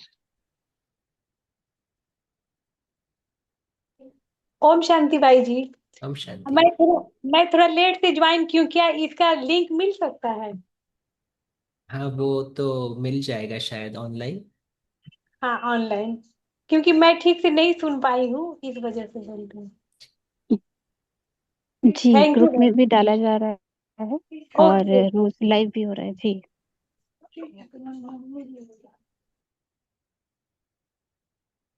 अच्छा, एक लास्ट क्वेश्चन ले दिव्या बहन। हाँ, दिव्या बहन का। जी दिव्या बहन। ओम शांति। हम भाई जी, जैसे किसी आत्मा के संग अपना कड़ा संस्कार होता है ना, जैसे हिसाब, तो फिर उसके लिए अपन क्या करें? शुभ और जैसे भावना और शुभ कामना। वो तो देते ही है भाई जी, जैसे कुछ और जैसे बा- कोई आत्मा बहुत नफरत करती है ना, जैसे घर में हर किसी से, तो उसके लिए क्या करें? इसलिए तो जैसे बाबा अपनी ने, जी बाबा ने गलती ना बोला। भी हो ना, तो भी उसको नफरत जैसे। जी जी जी। नहीं, देखो ऐसी आत्माएं हमारे जीवन में क्यों आती है? क्योंकि कहीं ना कहीं हमने उसके प्रति बहुत नफरत का संस्कार भरा था, कभी ना कभी। तो वो रिटर्न के लिए आ रही है, और कुछ नहीं है। और इसलिए बाबा ने अव्यक्त मुरली में एक बार कहा था, कोई आपको एक बद्दुआ देता है, आप उसको 10 दुआएं दो। तो जो जितनी नफरत कर रही है, उतना ही आप उसको प्रति प्यार से वाइब्रेशंस का फैलाओ। भले आप उससे प्यार से व्यवहार कर रहे हो, वो समझ नहीं रही है और भी ज्यादा प्रॉब्लम क्रिएट कर रही है, तो ठीक है ना, आप सेफ रहो।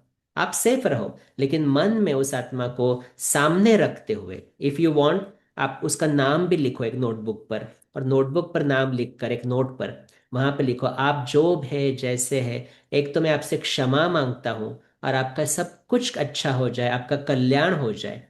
ये अगर लिखते जाएंगे, बार बार पढ़ते जाएंगे, तो उस आत्मा तक वो वाइब्रेशंस पहुंचेगी और चेंजेस दिखाई देंगे। अभी वो चेंज होने में थोड़ा टाइम लगेगा, लेकिन हमारी जो दुआएं हैं, वो तो उसका फायदा हमें मिलता ही जाएगा। जैसे कल की मुरली में बाबा ने कहा, भले वो असंतुष्ट आत्मा वो संतुष्टता को फील नहीं कर पा रही है, लेकिन आपके वाइब्रेशंस तो चेंज हो जाएंगे, वायुमंडल चेंज हो जाएगा। ठीक है। अरुण भाई पूछिए। हाँ, ओम शांति भाई जी। जैसे मेरे को एक क्वेश्चन पूछना था कि जैसे सुदर्शन चक्र मैंने हर 1 घंटे करता हूँ, मतलब 11 बजे 12 बजे ना, ऐसा मैंने बना रखा है सिस्टम। तो उस टाइम क्या होता है कि शिव बाबा से तो कनेक्शन डिस्कनेक्ट हो जाते हैं हम, क्योंकि हम तो सुदर्शन चक्र में सारे स्वरूपों में चले जाते हैं। तो सुदर्शन चक्र करते समय शिव बाबा से योग कनेक्शन वो कैसे साथ साथ रखें, इसके लिए कोई उपाय बताएं। सत्युग में जाएंगे तो शिव बाबा तो नहीं रहेगा ना उस वक्त। जी भाई जी। नहीं, बट वो तो ठीक है, वो तो जब हमारा काल चक्र के हिसाब से जब हम अपनी हमारी आत्मा जब वहां पहुंचेगी तब पहुंचेगी ना। आज की तारीख में तो हमको सुदर्शन चक्र 8 से 12 बार फिराना ही है। तो जिस टाइम हम फिर आते हैं 5 मिनट कभी 3 मिनट, है ना, डिपेंडिंग अपॉन मेरी क्लासेस वगैरह होती हैं, तो उस टाइम तो कनेक्शन डिस्कनेक्ट हो ही जाता है बाबा से। तो उसको भी साथ बाबा का भी कनेक्शन रहे और सुदर्शन चक्र भी चले, इसकी कोई विधि है क्या? तो देखो, एक तो पूज्य स्वरूप में हम फील कर सकते कि शिव बाबा की किरणें मेरी मूर्ति पर आ रही है, मेरी मूर्ति द्वारा बाबा उनकी सेवा कर रहा है। फिर देवी देवता स्वरूप में तो शिव बाबा नहीं आ सकता है, क्योंकि वहां पर वो है नहीं। लेकिन ये फील कर सकते कि ये जो मैं वंडरफुल देवी देवता बना हूं ना, वो मुझे शिव बाबा ने बनाया है। तो ये संकल्प शिव बाबा के साथ कनेक्शन रखेगा। पूज्य स्वरूप में बाबा की किरणों द्वारा आप कर सकते हैं, ब्राह्मण में तो शिव बाबा है ही, फरिश्ता में भी बाबा की किरणें मुझ फरिश्ता के ऊपर और सारे विश्व को मिल रही है, ऐसे संकल्प कर सकते।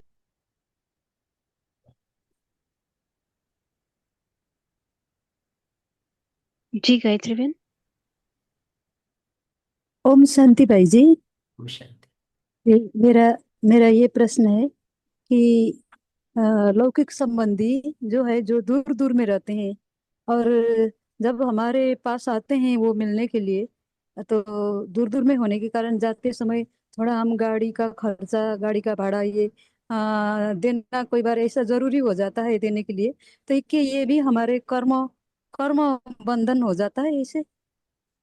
जी, ये भी कौन अकाउंट, बिल्कुल। कर्म का अकाउंट बनता है क्या? हाँ जी। अरे आप अगर आप आपके हाथ से मुझे एक एप्पल दो ना, तो भी हम दोनों का अकाउंट बन जाएगा।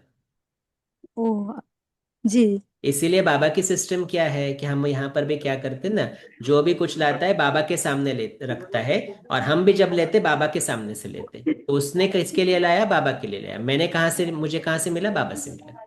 तो लौकिक संबंध में कहीं कहीं पर ये करना पड़ता है, लेकिन उस वक्त हम ज्यादा से ज्यादा क्या कहेंगे उसको, शुभ भावना दे, जहाँ जितना अवॉइड कर सकते करें, स्पेशली कैश, कैश के लिए। तो कैश का ही थोड़ा प्रॉब्लम होता है, बाकी आप दवाई है, गिफ्ट है, वो दे सकते हो, वो कोई प्रॉब्लम नहीं।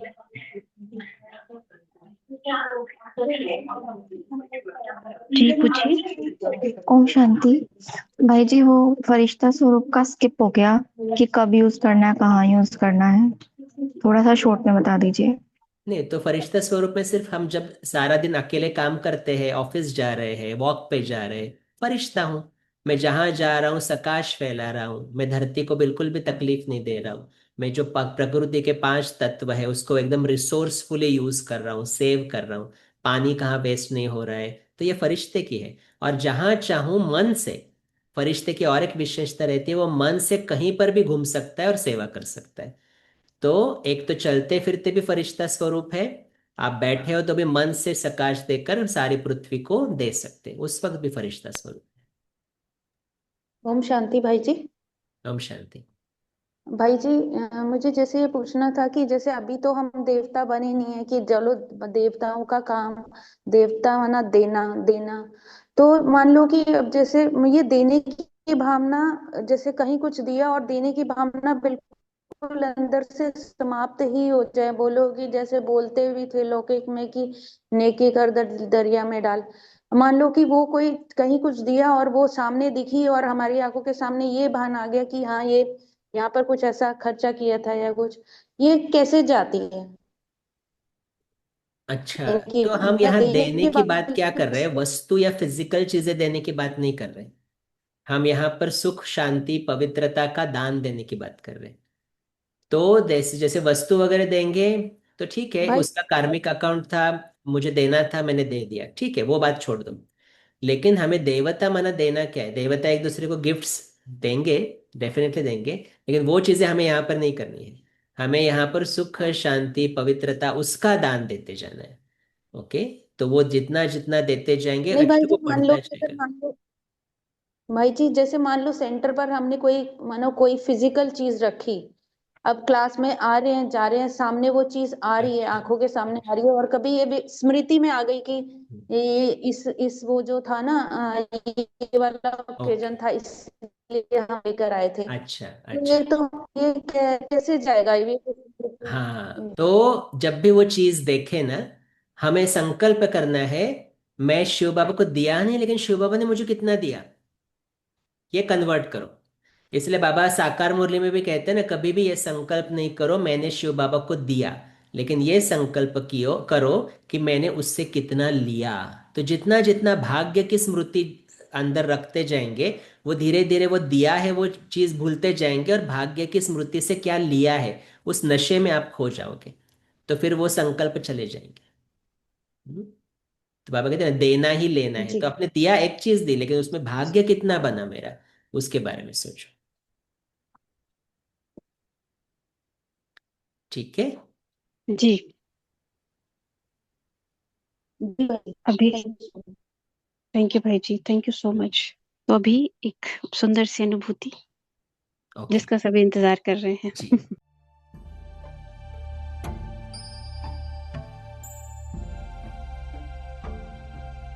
मैं आत्मा शांत स्वरूप हूं, भ्रुकुटी के बीच में अपने आप को देख रहा हूं।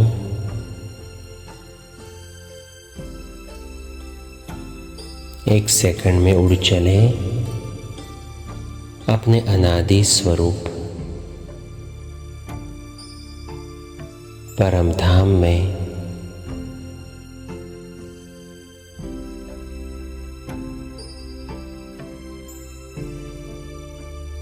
पवित्रता का सागर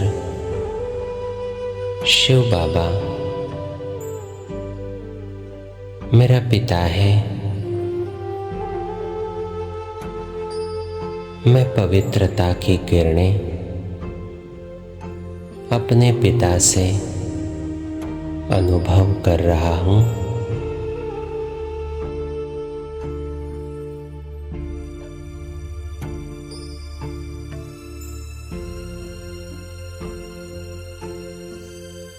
मैं अपने पिता के जैसा संपूर्ण पवित्र बन रहा हूं।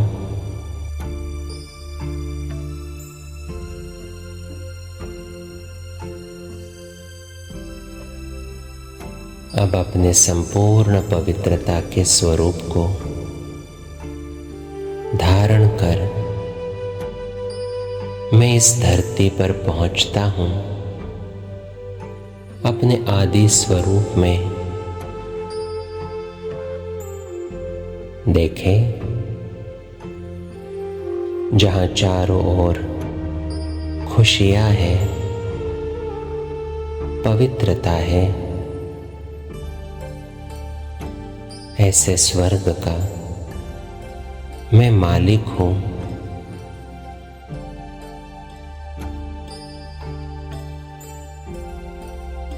कितनी सुंदर दुनिया है।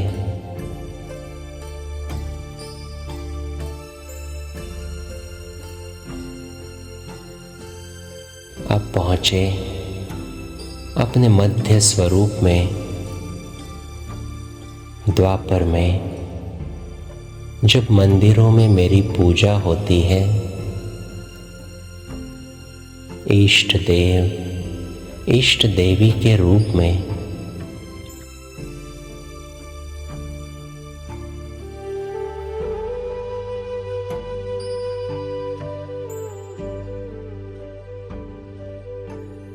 मैं अपने द्वापर के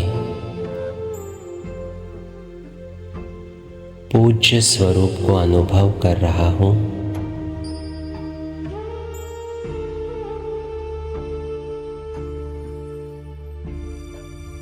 अब पहुंचे अपने अंत के स्वरूप में संगम युगी ब्राह्मण जब स्वयं भगवान मुझे मिला, भगवान का ज्ञान मुझे मिला और उस ज्ञान से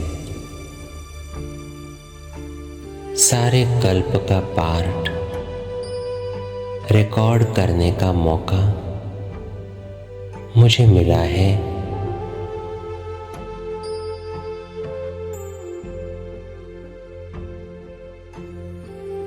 ये संगम युग कल्याणकारी युग है, जहां मैं अपना और दूसरों का कल्याण करता हूं।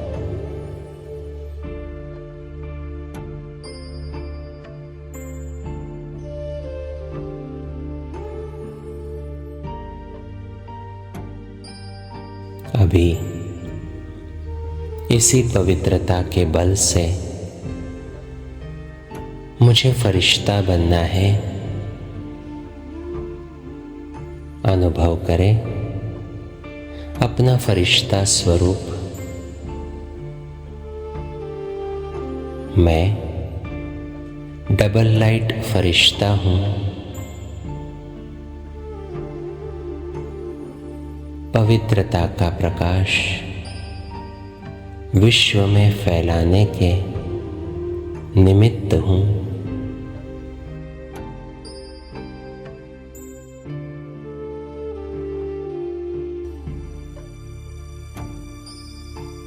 सारी विश्व की आत्माओं का कल्याण हो, उन्हें भी भगवान का परिचय मिले, यही शुभ भावना, शुभ कामना का दान मैं दे रहा हूं।